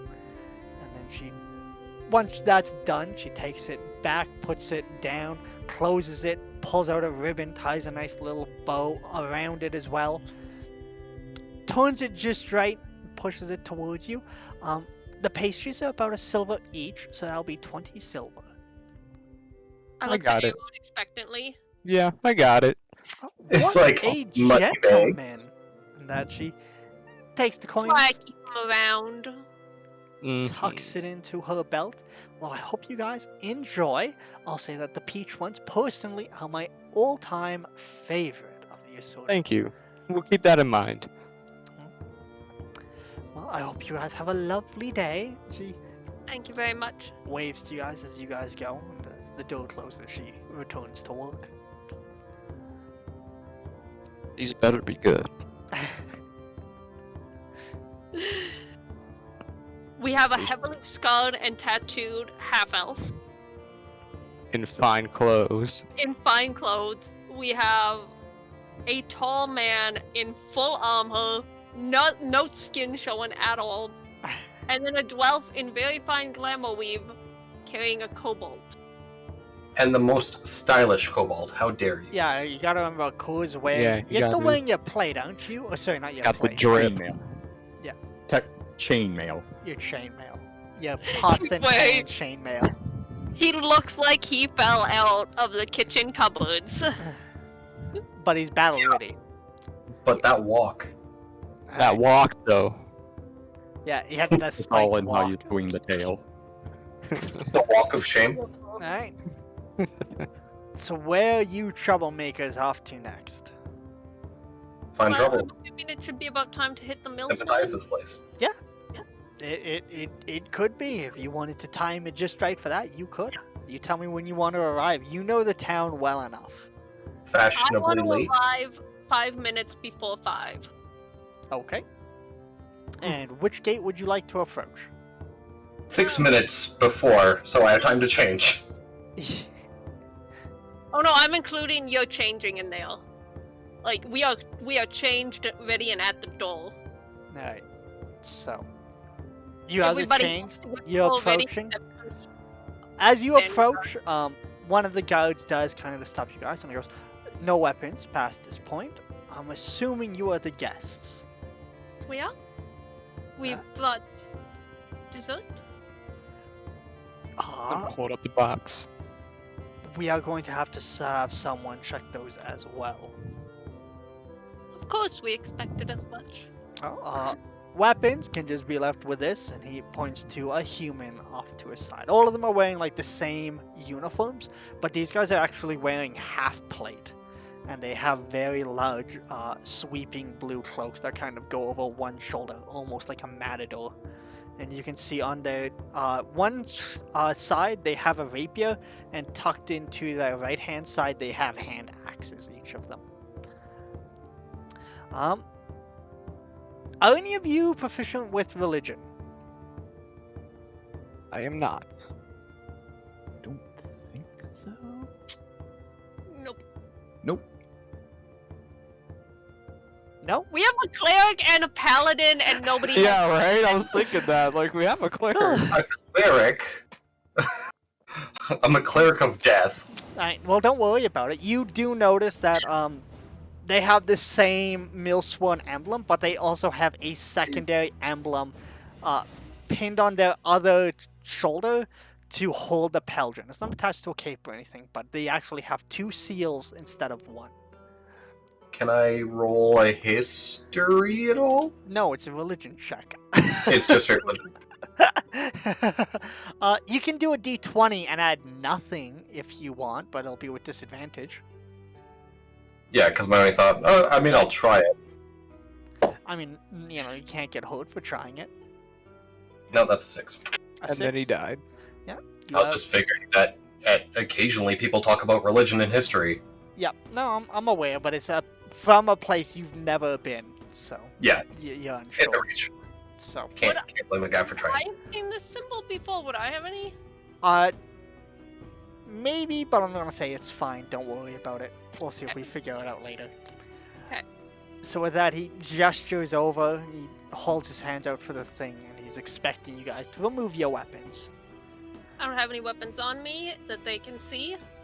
Man, I should have asked you to throw my bow and stuff in your pocket dimension. I'll Yeah. reach back and I'll pull both halves of my axe and I'll snap them together, twist and lock them, and I'll hand it over. That reminds me, I can finally take that heavy 20 pound power crystal out of my inventory. Yeah, it was a big crystal. Alright, now all I need to know, any of you trying to sneak weapons past. That's the main thing I need to know. Because after this, they are going to pat you guys down and give you a little switcheroo. So I just need to know if there's anything they're going to find when they do search you. I'll even No. hand over my shield. Alright, so Yeah, you I'll guys turn- are I'll turn around actually again. fully... Here you go. Except I'm- Assy, who's a little cheat. Yeah. I'm a little cheat. I'm in glamour weave with like all of my fanciest silver and copper Alright. ornamentations. So with that, you guys finish being relieved of your almonds, and you were escorted. Not quite wordlessly, but he definitely, like, you feel he's not really looking for conversation, as he's just kind of like, well, I'd like to welcome you to a fine city. Takes you up there. He talks a little bit about, the weather and stuff like that, but, if you guys try to make a conversation, he just keeps talking. He's just giving a spiel. And he addresses quite a few rules. He's like, alright, no weapons, no poisons, nothing like that. You guys will be taken to the dining room where you will be meeting with Matthias. He will be already there. You can address him as my lord, me lord, or any other way you want to address it. That being said, I believe this is a private audience, but there are still going to be quite a few guards and a few attendants around. Any questions or anything that you need to be briefed on? Who checks the desserts? And I'm still going to be holding the box. Oh, we already had someone. Someone will take it from you once you get inside, and they'll be Sounds presented if good. it passes inspection. Try the peach ones. I hear they're the best. Good to know. I mean, takes you guys up to the door, swings open, and there's another person there. This person doesn't seem to be in armor. They seem more like a crier of some sort. They aren't wearing plate. They're wearing nice robes. They have some sort of towel draped across their arm, and they continue to escort you guys the rest of the way. Inside this manor, very nice woodwork. It's almost like wood paneling the entire way. It's almost like a little bit too much brown, and there's a big blue carpet that just kind of like denotes the paths that people could take throughout this structure. Giant staircase that goes off to the back, but he kind of like takes you guys sharply left into seems to be a nice meeting room. There are indeed a few attendants here, and there's also someone you recognize. You can see Nikolai, who's already sitting down, and he's almost sitting down next to his older twin. Long black hair as well, braided on one side. The other side is loose and down almost to this guy's nipples. He has a very angular face. It almost looks like his jawline could cut you. And he is wearing very nice clothes, and he has the same symbols that the guards had, as well as he's wearing the same blue matador-like cape. But he doesn't have any armor, but he does have a very nice curved knife tucked into his belt. So he's the only person in this room with some sort of weapon, as you guys are brought in. And the crier stops and he announces you guys as you walk in. And he just goes, "Esteemed guests invited have arrived." And he turns and he walks out. You guys are left in this room. We could take a break here if you guys want, 5 or 10 minutes, or we could continue. It's up to you. I would appreciate the chance to take a break. Yeah. So We can take a 5, 10-minute 10 break. minutes? 10 minutes? Yeah. Alright. With that then, my friends, we will be right back. See you in a couple.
Alright, hello everybody and welcome back. I want to quickly undeafen my players and we'll see what everyone's saying. Hello everybody and welcome back. Just gonna turn this music down just a little bit. So, are you guys good to go? Depression never waits. I'll take that as a yes. So, you guys are now within the Millsworn Manor. You've been escorted into this giant dining hall. Over there is Nikolai and the father. They're currently seated at a very large table, and behind them is probably one of the largest fireplaces you guys have ever seen. The entire thing, again, very nice wood paneling. This is the only stonework within this structure. And Nikolai actually stands up and he pulls out a couple of chairs. He goes to the other side of me, pulls out two other chairs on the other side. As you guys stand there, unless you want to approach, or what are you doing? I'll probably stand like a little awkwardly and kind of like look at him for directions. Like, what do I do? He like gestures for you guys to sit as he's pulling out the other Oh. chairs. I'll go up to sit down and I'll wait for somebody to pull out a chair for me and help me sit down. Like I'm I'll being do it. fancy about this. I'll pull out the chair for her. Alright. And then I'll I'll give sit a down. like a sweeping bow, and then I'll walk forward to a nearby chair. Has Tal arrived yet? No, not yet. Just you guys here so far. I would like to choose a seat that has like an empty seat next to it, Okay. just so I can have Tal sit by me. So, the big question, who wants to be next to Matthias? I'll go for it. You'll go for it? I'm expecting so A-Rod I assume it's going to on be the you, other side. then A-Rod, and then on the other side it's going to be Nikolai, and then probably Cole, and then Shalashar. Does that work for the seating order for you, fine folks? Yep, that's fine. Alright. So you guys all get there, and you guys all have your seats. Still, Matthias doesn't say anything. He's just like watching you guys as you go in. When you bowed, he did give you a slight nod. And Nikolai is also being rather quiet as you guys all find your seats. And then finally Matthias speaks and he goes, "So, are you going to introduce me?" And Nikolai kind of like clears his throat. He goes, "Yes, of course.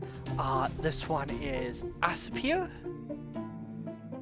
This- That is the name I go by while traveling. I am actually Fumhilda Quick Argentum. It is a pleasure to meet you, my lord. Thank you for inviting us. Okay, you can see there's like a moment of recognition when you give your last name. And Nikolai continues. This one is A-Rod. Harold Flystone. Nice to meet you. This one is Cole. Hello, sir. And the last one here is Shalashar. So, Char Longpire, nice to meet your acquaintance. Alright, and with that, Matthias just kind of like gives you all a nod and kind of like looks back, claps his hands, and then comes a couple of attendants, each of them with laden with some trays. They proceed to set the table in front of you guys, and Matthias starts speaking.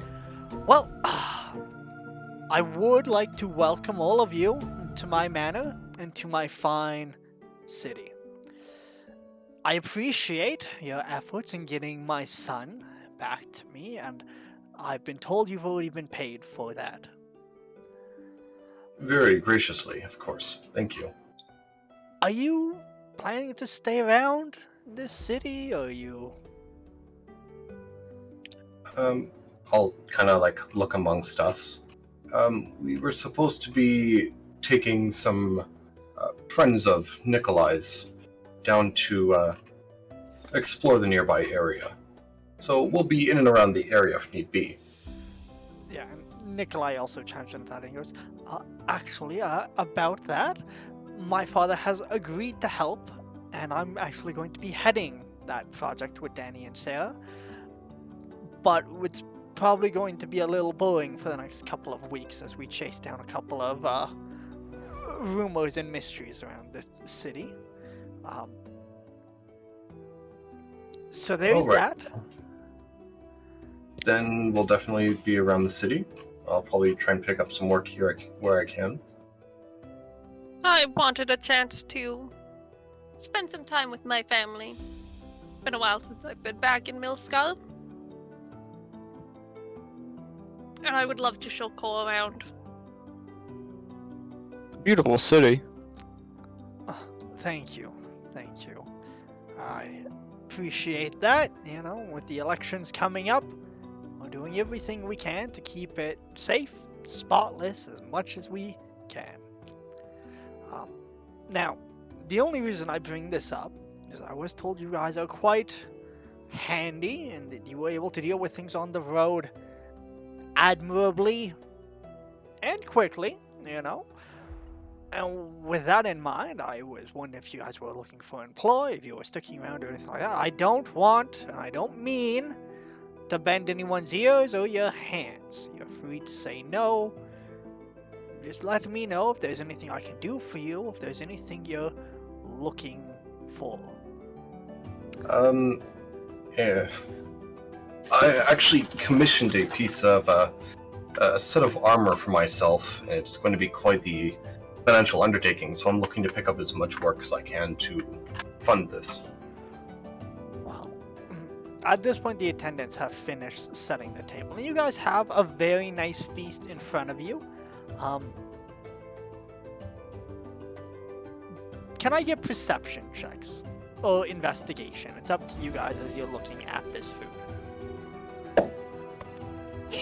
Investigation! 1, Ooh, 19. 19, 25. 25, 18. 18. A bunch of you have no clue what this is. It's very different. Like, it's not meat in the way that you're used to it. But who got above 20? Shala. You know what this is.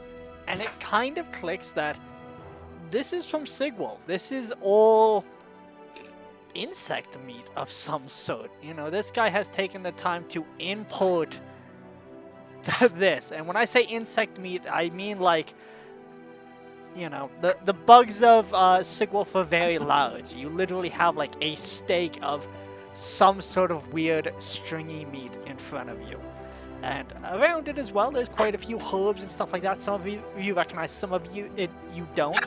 Cole, however, you've never had anything like this. It's a very alien sort of plate. Delicious. Quite a plate you've gotten for us. And you all guys also all, except for Cole, notice that your pies have also been set on the table. Taken out of the box and arranged nicely on some sort of platter at the end of the table. Well, we eat. If you don't mind, I can talk a little bit about the kind of work I have to offer in case you're interested, or if not, Of course, we can you're save back business for after. out. I would leave that up to the gentleman. It is your lovely home that you've Well, allowed us to. in my experience, there's never any time to waste. Then So- please. The work that I have, there's things to do around town and things to do not. If you're heading north, I would appreciate anyone looking into the woods. I would also appreciate if you're going beyond that to the Fay Pond area. Few gangs or bandits up there that have been causing quite a bit of a ruckus. I'm gonna, like, my eyes will slightly, like, widen when he says that. Just, like, I'm gonna pay a lot more attention. We don't really know what's going on up there, but I've had reports of savagery. Some people are saying it's the orcs, especially those that listen to Yolvi, as I'm sure you've seen their posters all around town denouncing me and everything I want to do. Can't do anything in this town without being criticized. might be them, it might be something else, but whatever it is, it's not looking good from what I've read. Besides that, there's another gentleman passing through, who's heading towards Alimony. I have an interest in making sure he gets there safely. But those are probably the most pressing matters of myself. Again, if you're not interested, you don't need to partake. But I can promise that the reward will be handsome if you were to undertake any of these tasks. If you don't mind, I spend a lot of time on the road. I'm from Yunnan, Italy. I'm not super familiar with these parts. The shall we say escort position, where does that take us? South? West? It would be taking you inland to the west, in between the two capitals of Brass Peak and Silverlink. How far? Depends on the way you decide to go there. I'm not sure if you guys are aware of how it works traveling here, but there are rumors that sticking to the path moves you from one space to another quicker than if you were to go. It's something you should be aware of if you also go into the forest. The roads themselves, the forest itself, if you were to cross it, would take weeks. Maybe not weeks, but we'll say a week. You stick to the path, it is but a day between here and Thornbluff. If you stray from the path, it's easy to become lost, not just because of the defensive nature of the trees, but because of the magic of the elves.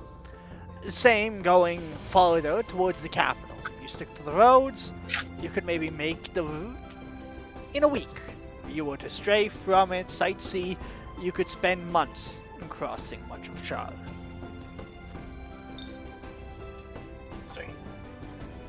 I'm not sure about my my travel mates, but I am definitely open to work. I wouldn't mind being on the road a little bit. Wouldn't mind getting to see what those bandits are up to.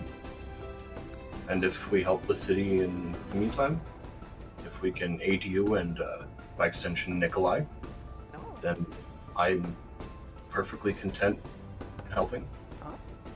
I appreciate that. I will say, if you do work for me, you can tell who you want, but there are a few people that might take offense. Others, however, might aid you. I, by nature, try and keep my business partners a secret. What is said between businessmen, it stays between them. There's no need to blab about it. I find this goes beyond business and more to the realm of politics. If you want, we can sign contracts, and I could tell you more about that if you so wish, or we could keep it hush-hush, but I'm less inclined to share some of my opinions in that manner if there is nothing tying you back to me. But everything will be above the table if you do decide to work with me. Is there any definitive benefit, shall we say, to a contract with you versus word of mouth? Contract would give you access to several places. You'll also be able to gain an allowance from me if you make it to any of the towns allied with the mill swans as well. Showing up, we will provide provisions upon arrival, as well as some statement of gold. We don't need you people begging on the side of the road when you're working for me. It's unbecoming. Do you require anything of us? Would you like us to wear your crest or any sort of symbols? You will be given a crest to show that you do work for me, as well as a decree, but you don't need to present them unless asked. Showing up at any of the embassies, if you want to receive the statements, it will be required to present. I personally have no problem signing a contract. No, I like it. All the paperwork is fine and in order.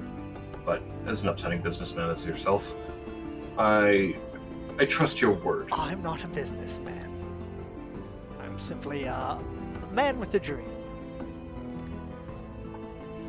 You strike me as someone who hasn't made a name for yourself without understanding the comings and goings of business, though. Am I correct? I decline to answer. As He is- just kind of like raises it last. Now, if you are signing a contract, I will need some sort of name. We could do individual names, or if you want to save some paperwork and fill it out once, we could charter you as some sort of group. Probably stick together on these. Yeah, I think as a group, unless someone is opposed. I could get it written up, but I will require a name as we get this drafted. You can present that to me on the morrow, whenever you want. And then if you do decide to do this, I will need to, when I write the decree, it'll tell me the people where you're going. The main reason for this is if it says that you're hired to head to Fey Pond, you won't get the stipends if you decide to head south, for instance. Of course. That will get paid for what we are being paid for. Exactly. It's, doesn't mean you're tied to it. You can walk away whenever you want, but you aren't going to get aid unless you are moving in the desired thing. And if you ever need to get word back, any of the embassies show up and tell them what's going on, they'll get in touch. But with that in mind, I believe we can enjoy the rest of this meal, have a good time, and if you guys have any questions or anything like that, simply ask. How much pay? How much pay? Yes. It depends on the job you want to do. For instance, the escort ceremony, it's a much longer thing. It could be several thousand gold. The thing in Fey Pond, it'll be broken up into things. Getting there, telling me what you find out, and then whether or not you're able to deal with it would all depend. All transaction, shall we say, will be worthy of your time.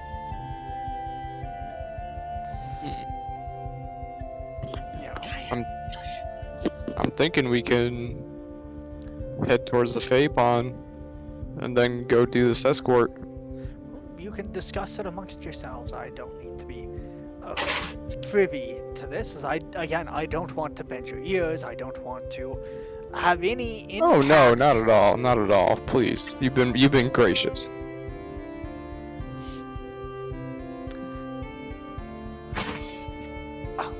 I appreciate it. I'll kind of lean over in my chair and kind of tuck my head around towards Nikolai. May I have a word? He looks towards his father, and his father just nods, and Nikolai pushes his chair back. Private, I'm assuming? If you don't mind, just Yeah.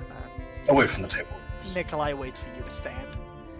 I'll push myself back up and I'll sweep my cowl behind me. Yeah, and he just takes you over to the side, and he looks at you and goes, "Is this good, or do you want a room? We could." This is fine. Rolled eggs in the city.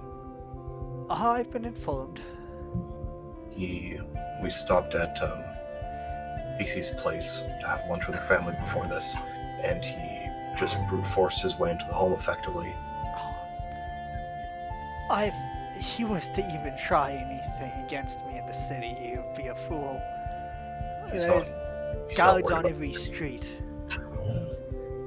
Yes. As long as I remain within Milska, I'm sure I am well beyond his reach. But the problem is, if you're going to be heading this with the girls, with us, you setting foot outside of the city might be very well your head. Probably, said- but if you remember, I hired you guys. It's because everyone's looking for my head at one point or another. It's what he worded it. He said that it's who's gonna be on the road.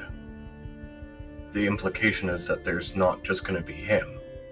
He might have a gang, he might have an entire legion for all we know. Nikolai, like, reaches out and he puts his hand on your shoulder and he goes, "My friend, I'm aware.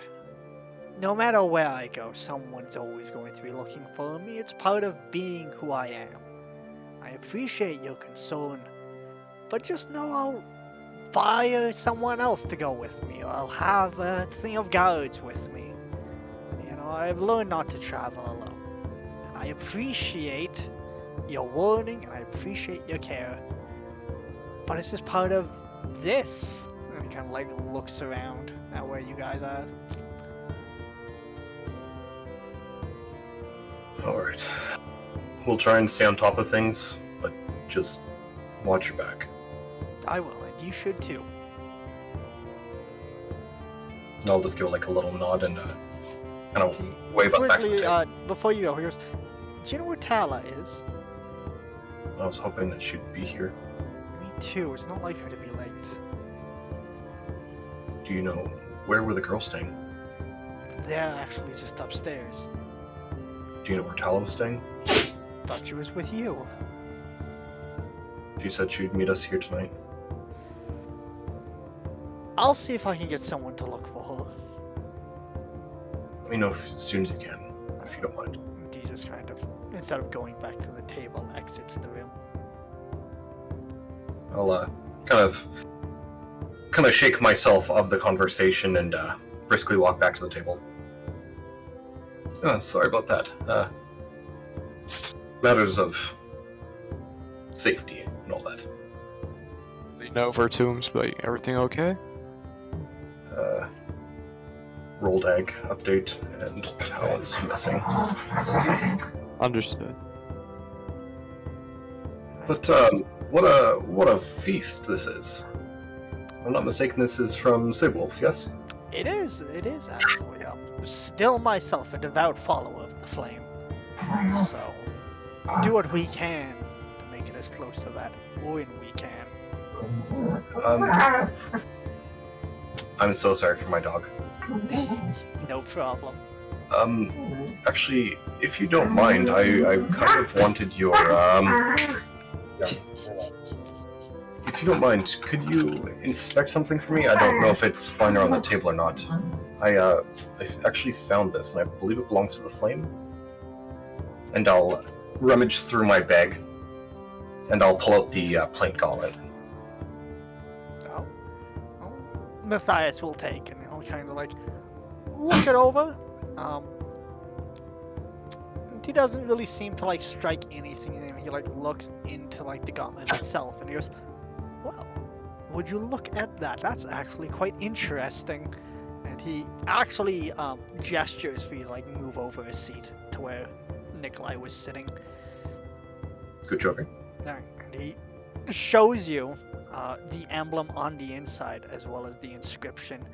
And he pretty much just tells you, "Oh, well, this is a gauntlet of one of the Inquisitors. This right here is one of the prayers that they give. This would mean he's but 2 steps below the pyre, which is the leader of the order. So this would be probably... There's only about 10 or so at a time. This is almost an artifact than anything else. If you were to return this to Sigwolf, you could be handsomely rewarded for such a thing, especially returning this. If you don't have a vested interest, I myself would love to purchase this from you." I am not attached to it to any degree, so if you wanted to purchase it, I'd be more than willing to sell. Of course. I'm a little surprised that you would say so, considering the trouble you went to pull it out of that mimic colony.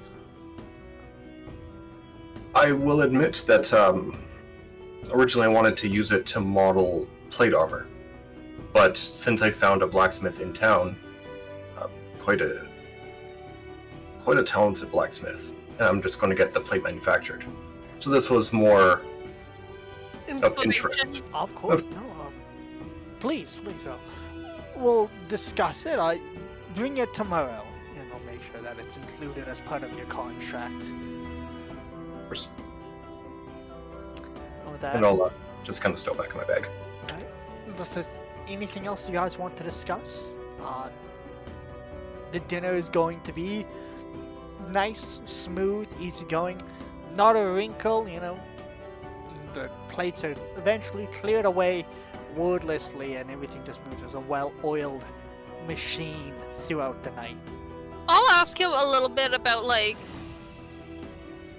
what he's been doing in terms of politically lately. Like, just... He definitely kind of like clears his throat at that, and he's like, well, do you want me to give you the footnotes, or do you want me to actually dive into it? You guys tell me, because I don't want to bully you guys. I think they're just footnotes. Just footnotes? Alright. What he describes to you is that with the founding of Alimony and the humans getting a seat, that there's quite a few people that are showing up and throwing their hat in the ring. Roll a, we'll say, insight.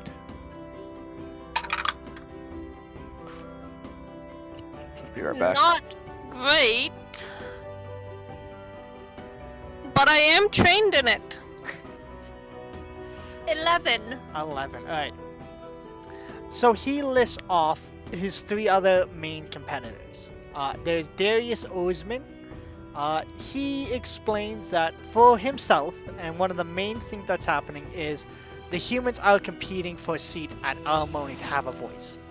One of the main things that's happening right now is Fingolm, this island just to the north of Char, between Char and Sigwolf. Sorry, not north of Char, north of Manor, in between Char and Sigwolf, is this nice little town where they've found a way to make gunpowder. And Sigwolf wants it back, but technically Char owns it. And Char has now been sanctioning coin from Sigwolf. They've been upping the price of gunpowder, and Sigwolf said, we're done. We want it back. You're going to give it to us. So the main platform that people are standing on is what they think should happen. Matthias himself explains that he thinks they should just be fair. Char can keep the island, but they shouldn't be taking money from Sigwolf every step they get. Darius, however, says no. He's going to be elected. He's going to get the people off of Fingolm, and Fingolm is going back to who it belongs. There's another one, a human but has an elven name, Telrina Firo. She thinks that Fingolm should be protected. It should be made sovereign, and that everyone should just leave it alone, and she's working currently with the elves. You get the idea that, Matthias agrees mostly with Darius instead of Telrine here. And the last person that he mentions is Yulvi Flametongue, who's supposed to be...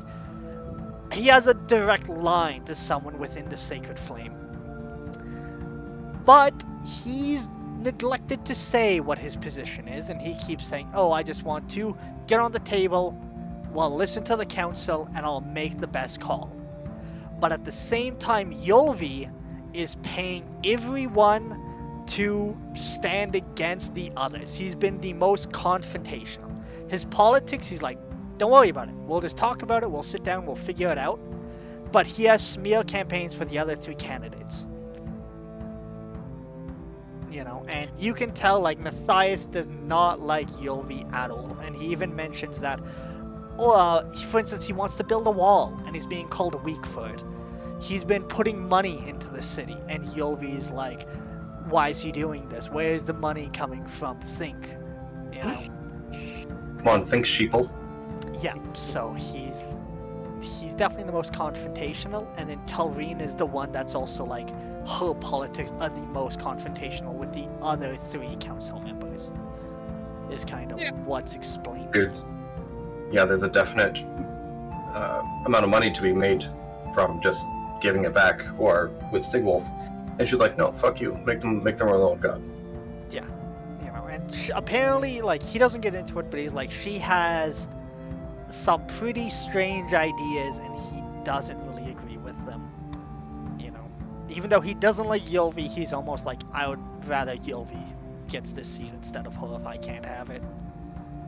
I don't know. At least with Ho, you would understand what you'd be getting with Yulvi. Who knows? Who knows indeed, but maybe with his personality, nothing will get done on the council. If he doesn't play nice with others, and you put him in a room with elves, he's probably not going to get very far. Oh, I doubt he'd manage to get anything done. I feel like you'd be able to do something. Oh, here's the hope. Hate to broach the topic itself, but is there a reason you don't agree with giving them their own sovereignty? Wouldn't giving your backing be a good political stance? Especially since they'd probably be more likely to trade. If gunpowder is so plentiful, or they have the ability to, what's saying that you wouldn't be able to make some sort of trade deal? You could also, being part of the Flame or following the Flame as yourself, you could also broker that deal with Sigwolf. Well, the way things have been on Fingolm have never been easy. I don't really want to give you much of a history lesson, but we'll say things are tense between Fingolm and Sigwolf. So if you were to outright support Fingolm, then you might be back out declaring war on Sigwolf? There's no way to say that Fingolm would even trade with Sigwolf. And then where will Sigwolf be? They're next to the Vicar Isles? Those things raid constantly, year after year, and it's Sigwolf next to them. It's Sigwolf taking the losses. You guys here on Char, and especially on Yun, you have your mountains. You said you're from Yun, the Vicars never bug you. Here, you have mana holding them back. You've seen them once, and you decided to make a holiday here from surviving an attack. If Sigwolf gets those cannons, they could wipe out the Isles. That might not happen if Fingolm gets free and they say no. No cannons. No gunpowder. But also at the same time, what happens after the Vicar Isles are done? That's what Char keeps saying. But I mean, we've always been nice. I mean, it was Sigwolf that united everyone. It was our sails and our maps. We crossed the ocean. We told Mana where everyone was. We told Char where everyone was. The only reason Char and Yun even trade is because of Sigwolf. That has to mean something. Of course. So it seems a bit of a catch-21. Everyone has a reason and a need for it, but none of us can really... That's why I say drop the sanctions. At least be fair. That's exactly my stance. You need a tempered hand for these things. You can't come in fast and loose and assume that you're going to get everything done. You need a slow, methodical approach. Exactly, and that's supposed to be what Aramoni is. A place for everyone to sit down and hold council. Char's trying to unite. Who knows why? Probably because they're just as scared as what happens after the Vicars are dealt with. But for now, we should just slow down, talk, let things play out.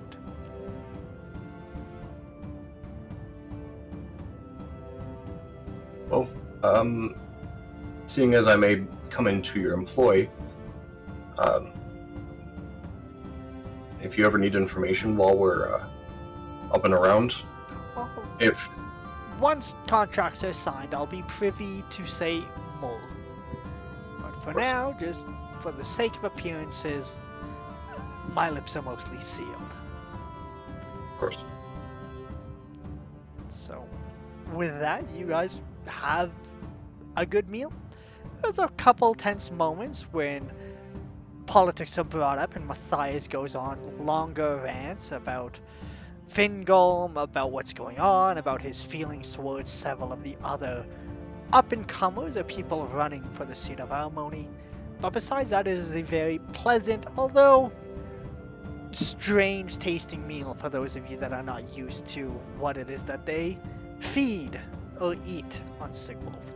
But eventually the night comes to a close. Nikolai does join back at some point, and he just takes the chair that you used to be in, gives you a nod, and he just goes, they're looking into it. But Tala doesn't show up this night. Eventually you guys are pushing your chairs back and being nicely escorted by Matthias himself to the entrance to his manor.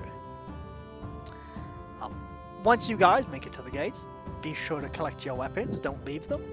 And whenever it is that you want to sign this contract or get work, simply arrive and I'll be notified, and I'll meet you in my study to conclude or conduct business, as it were. But thank you for joining me this night. Thank you for having Pleasure me. was ours. And then he kind of gestures for you guys to make your way out, and he goes, I hope you have a nice night and get safely to where it is you're going. Give a deep bow. And then I'll just start making my way towards the gate. Yeah, I'll leave with everybody else. I'll say very polite, formal goodbyes to everybody. And I'm actually going to head to my parents' place for the night. Are you telling the group that, or are you just like, bye, sweaties? I'm telling everybody that. I'm gonna stay up a bit. I'm gonna go look for Tala. You want some help? The more the merrier. Even Nikolai doesn't know where she is. So We'll yeah, find her. It is worrying, especially with Voldag in town. Kind of why I want to stay with my parents. that's what I'm thinking. But last night, she was acting weird. She had fallen asleep after the dance, and when I woke up in the morning, I tried to wake her up, but I knew she was awake. She was in that sort of trance when she's looking through a familiar's eyes. But she just had 5 more minutes and laid there and continued to scry, whatever you'd call it. And then she pretended to wake up. So there's a period of time where she was watching something, but she didn't want to let me know.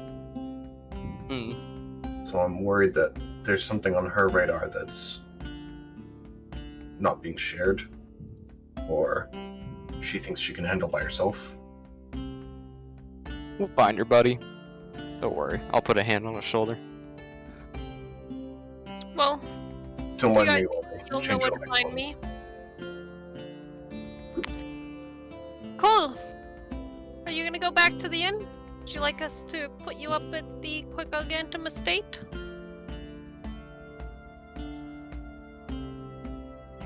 I think I'll help the guys look around for a while. Seemed pretty tired.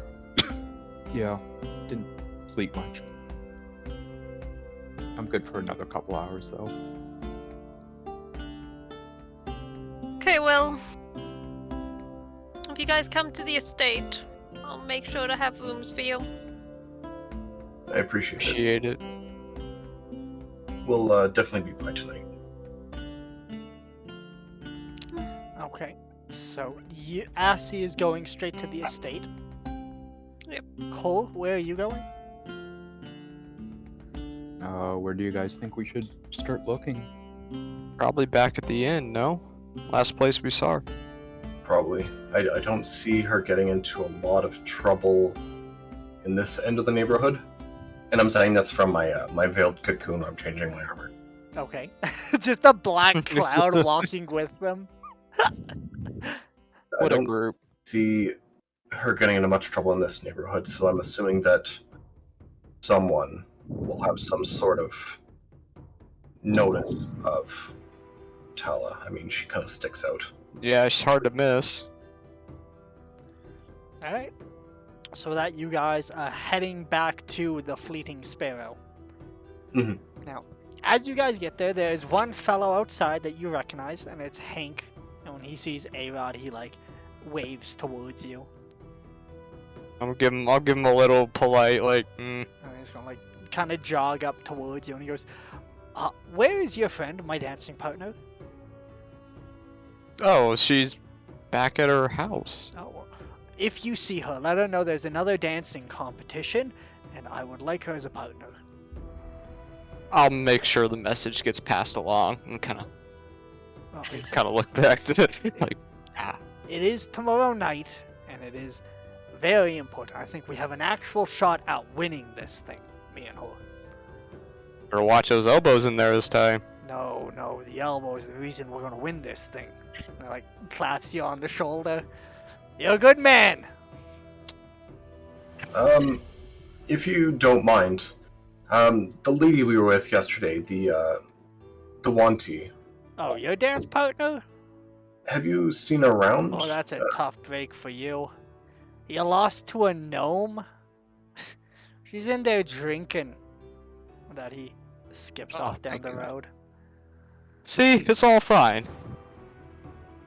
I still don't like it. I thought he was a dwarf, by the way. Yeah, this guy is. You want to look inside? Yeah. Alright. Yeah, let's head in there. Yeah, it's a decently busy night. Serenity, the tiefling bard, is playing once again tonight, but there's no dance competition, so it's much quieter. In one of the corners, though, you do see Tala, and she looks to be very close, and she's like laughing. Next to her is a very old-looking gnome. Looks to be balding. He has a very large book next to him, and he has a staff leaned against the table as well. And it looks like Tala's quite invested in her conversation with this fellow. Ooh, tough break. I mean, it is what it is. I want to lean in. I kind of want to peek from my body inside and see if I can make a motion to catch her eye.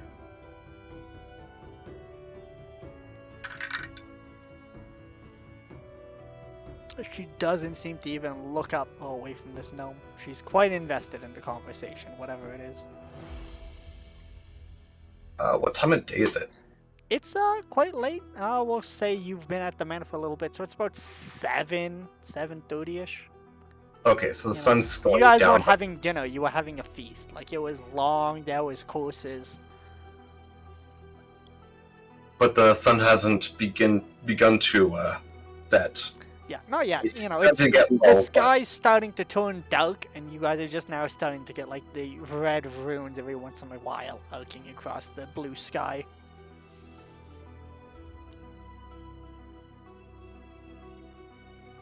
I'm still a little worried about Tala.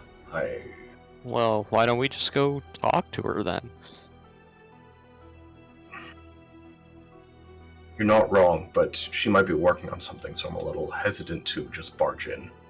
I mean, I'm sure she can spare a couple seconds of like, hey, what gives? Where were you? We were worried, you know?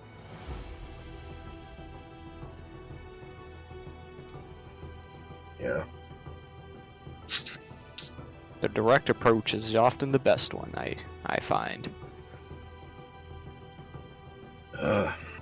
I'll peek my head back in.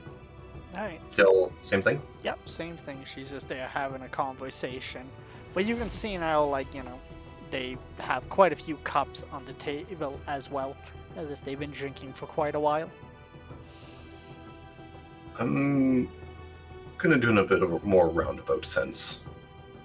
I'll walk into the tavern and I'll walk up to the main bar with the barkeeper. Yep.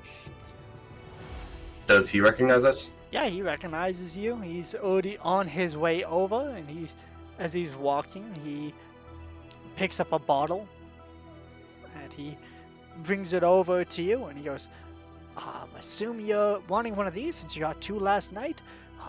Looking for your rooms. I could have your rooms freshened up, same rooms you guys had last night. Just say the word. We'll be actually out tonight on business. I'll kind of like nod over my shoulder towards Tala. When did she come back here? Did you see her? 3-4 hours ago? Been there for quite a while. If I write a note, would you be able to pass it along to her a little discreetly? She seems to be caught up in conversation. I could, but I don't know if they'd be able to read it. They've been drinking for 4 hours.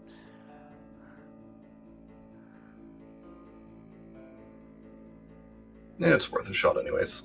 I'll reach in my bag and I'll just toss him a gold. Yeah, If you don't mind. consider it delivered.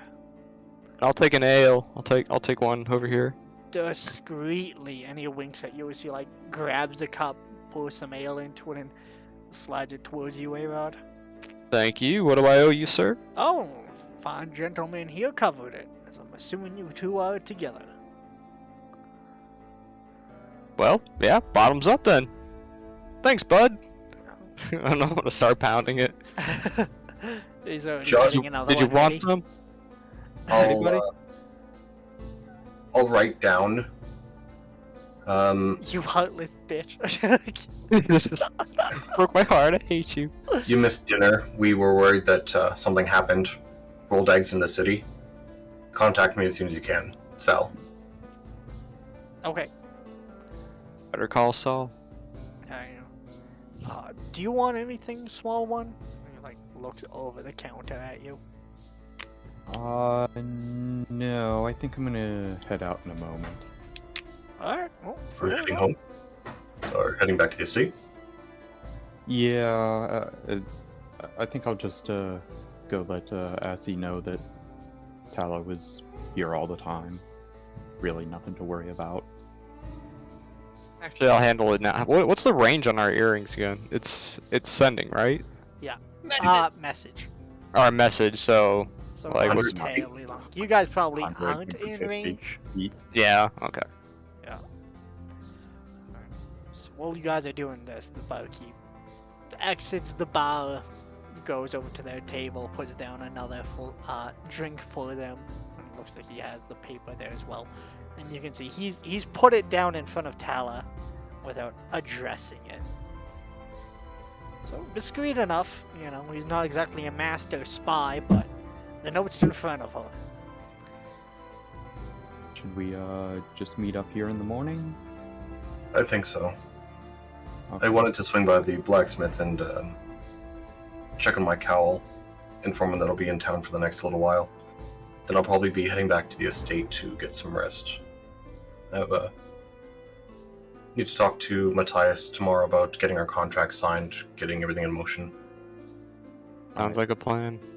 Alright, we'll see you guys here in the morning then. I'll head Nice. with Good luck. Cord to the estate. Yeah, I'll be along shortly. Be careful traveling alone. Yes, Dad. Do my best. Actually, That's my A-Rod, boy. maybe you should stick with them. Well, then you'd be traveling alone. I feel even worse about that. Oh, I'll be fine. I'm more than fine. I'm Okay. strong independent. No, I'm strong independent. Ladies, you're both strong, independent women. Don't need no man in their lives. As a bartender comes back around, I'll give him a quick nod. Thank you. I'll be in town if anything arises if you ever need help. God, could use help renting out a couple of rooms if you know anyone hoping for a night's rest. I'll reach in, toss him another gold. Consider it done.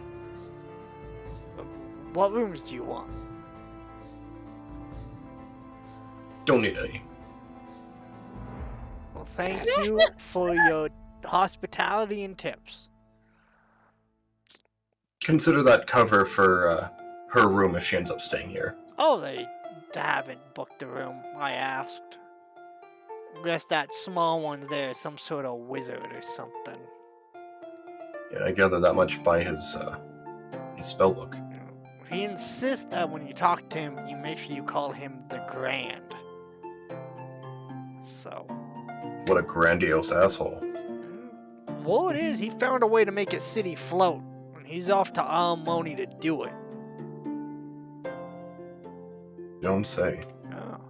He'll Matthias, and like everyone else here is taking an interest in getting him there. Don't Imagine say. that, a floating city. From that little thing.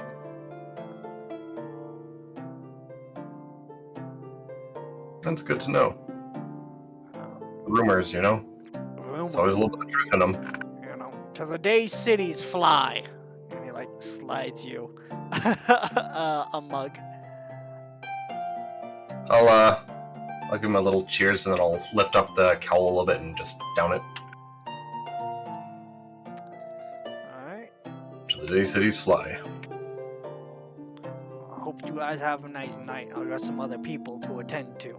He moves over to the other side of the bar and starts pouring some more drinks.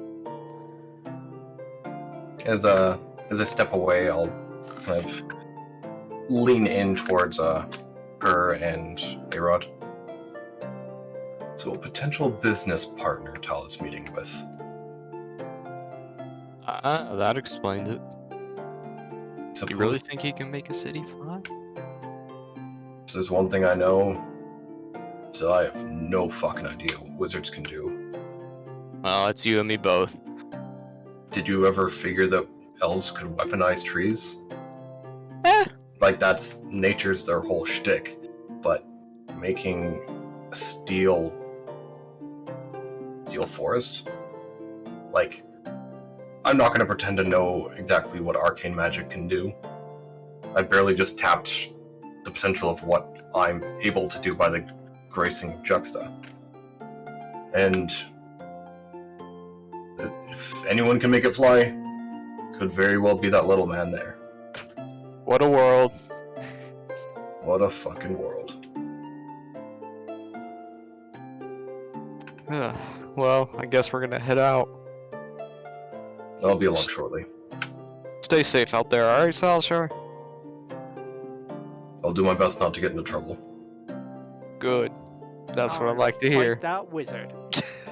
Next thing, he flies out the window. Like, oh, well, Just grab him by the arm and fucking wheel him out the window. Mr. Steal Your Girl wizard over here.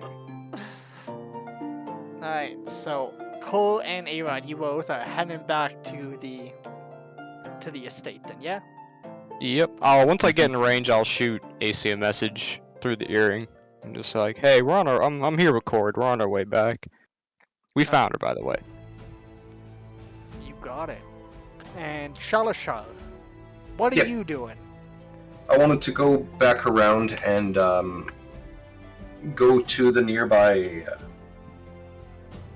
market square and just talk to the blacksmith. Alright. Seems like they have closed shop for the night, or at least once again they're starting to. But you can Okay. still approach them if you want, as they're there just tidying things up, locking their door, putting their tools away. Yeah, I'll approach. Jesus. You never come around during daytime hours? The day keeps me busy. Me too. I just wanted to let you know that I'm going to be in town for presumably a few weeks. Are we still on schedule for the cowl? Yeah, should have it done maybe as early as tomorrow. That's beautiful.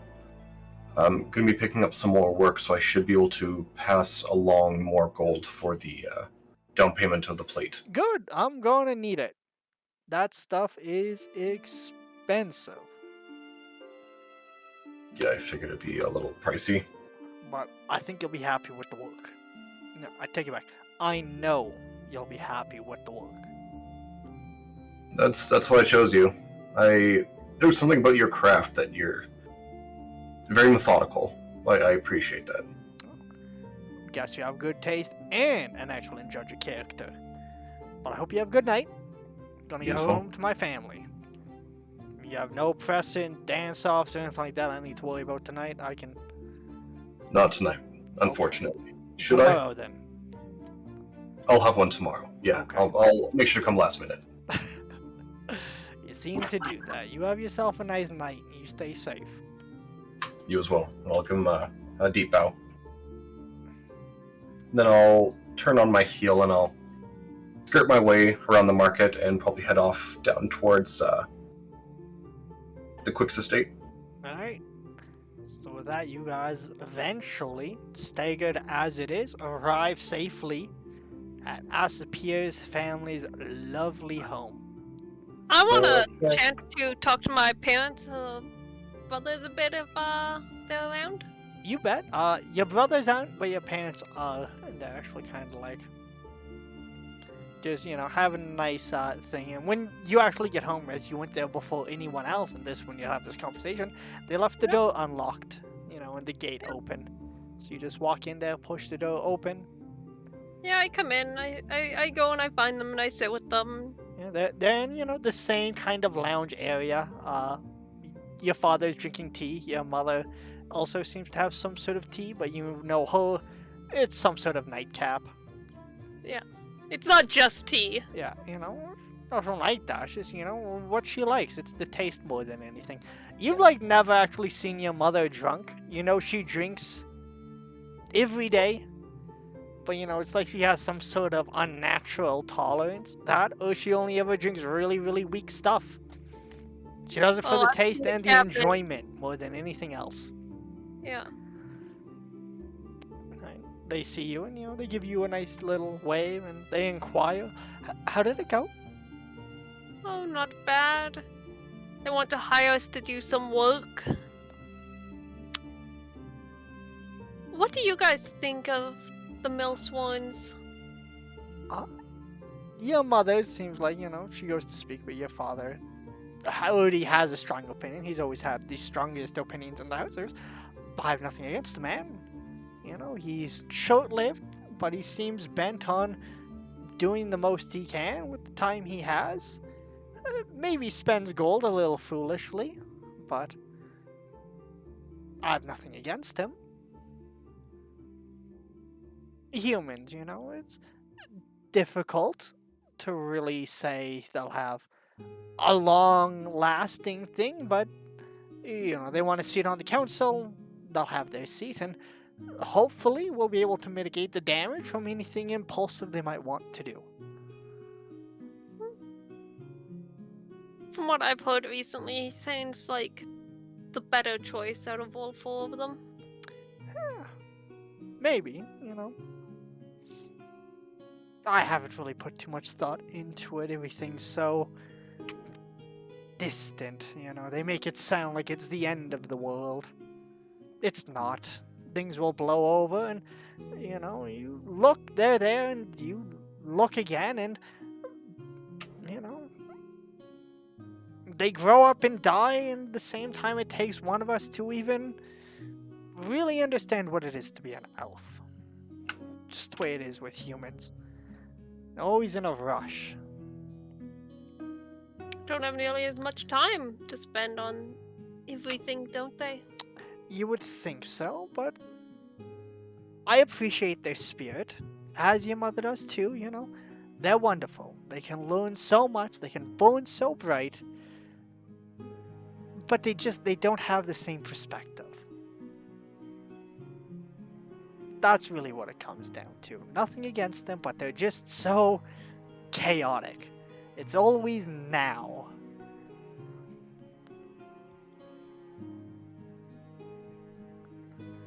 I've been wondering about something. Look at you. I've been forced to realize something since I've left home. You've missed it? Sometimes. But more than that, even with elven blood, I'm not sure I'm going to live even half as long a life as either of you. Well, I mean, you'll probably at least live as long as your lovely mother. She, smiles at you. Yeah, I mean, if anything, you'd probably outlive me. I don't see any reason you'd live less, unless you're doing something particularly dangerous, in which case, home is probably the best place to be. It might not be as exciting as mimic colonies and the stuff in the forest or saving towns. But like, look at like what we've made. You could do that too. It's not about doing something dangerous or exciting. It's about what I can do. I've gotten to help some very lovely people out there. You could I've always listened- donate. Course. Yes, but from here, did you guys even know that Thornbluff needed help? No, but there's nothing we could have done to help. You know, now we Donate. know we could send some money there and we could help and have a positive impact, but that's one of the things you have to remember. When the time's right, it becomes apparent, and your options will open before you. If you always rush into things, it's like heating metal. If you rush it, you could ruin a temple. You could miss a detail. You could destroy something. If there's anything you should learn from your time working with us, it's that taking your time lets you think clearly. Have you ever worked on something, gone to bed, wake up the next day, and you know what it's missing? Exactly. Slow down, honey. Think things through. Take your time. You have lots of it. And as long as you're thinking clearly, you're moving forward, you'll get to where you need to be.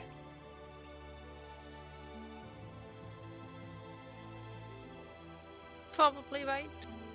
Of course I'm right. I'm 200 years old. Young, Yeah. mind you.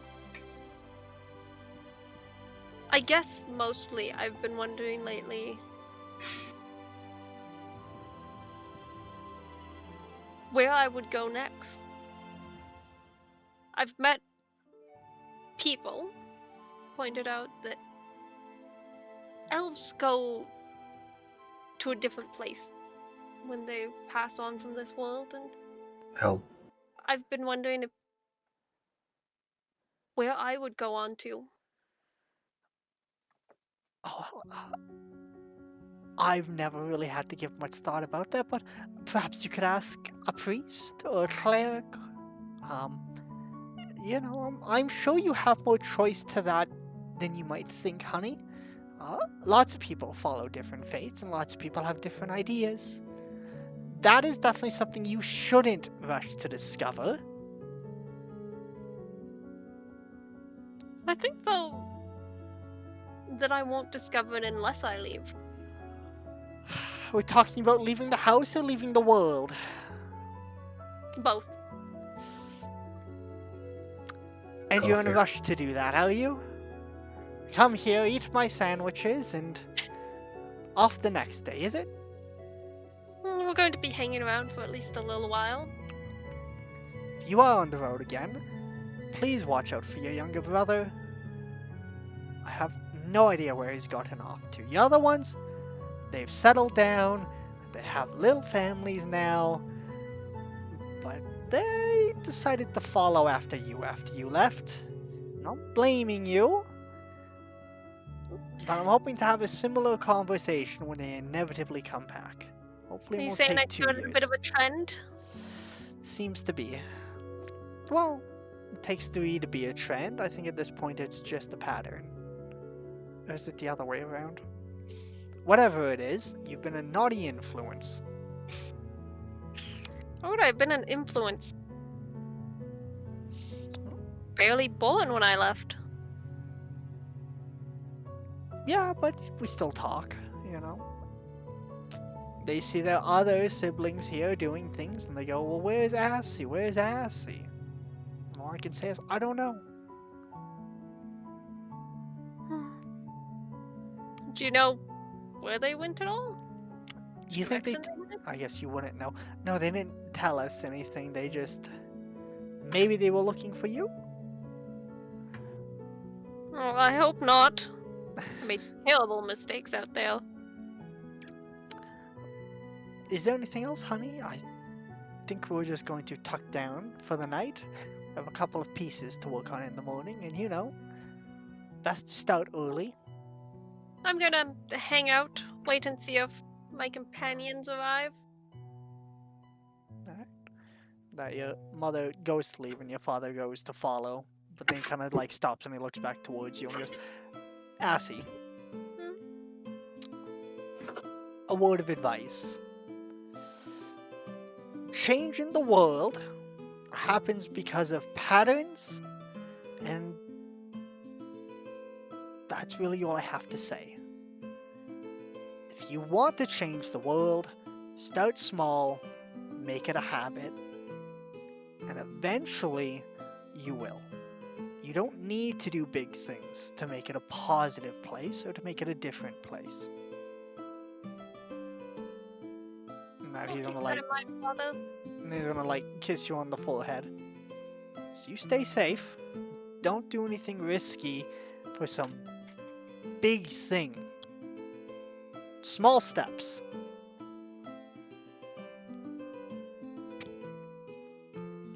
And at the very least, if it's a human, give him 100 years, he'll deal with himself. And that he heads upstairs. That is terrible, father. Oh man. Alright. And Give eventually, him 100 years. Cole and A-Rod, you guys arrive first to find Assy. Are you still awake? Yeah, I'm sitting up waiting for them. I'll let them Lock. in. Set them up in I've locked the door. It just says go away. Fuck off, old egg. It just does middle finger. How welcoming. Alright. Anything else anyone would like to do tonight? Oh, hey, you remember your dance partner? AC? Yeah? Yeah, he was asking about you. Oh, really? Yeah, apparently there's another big dance tomorrow night. Wants to tussle again. Throw some elbows. Would be nice to see if we can win. He thinks you got a shot. Well then. Basically intimidated the. I mean, I'll if see it you worked. there as well.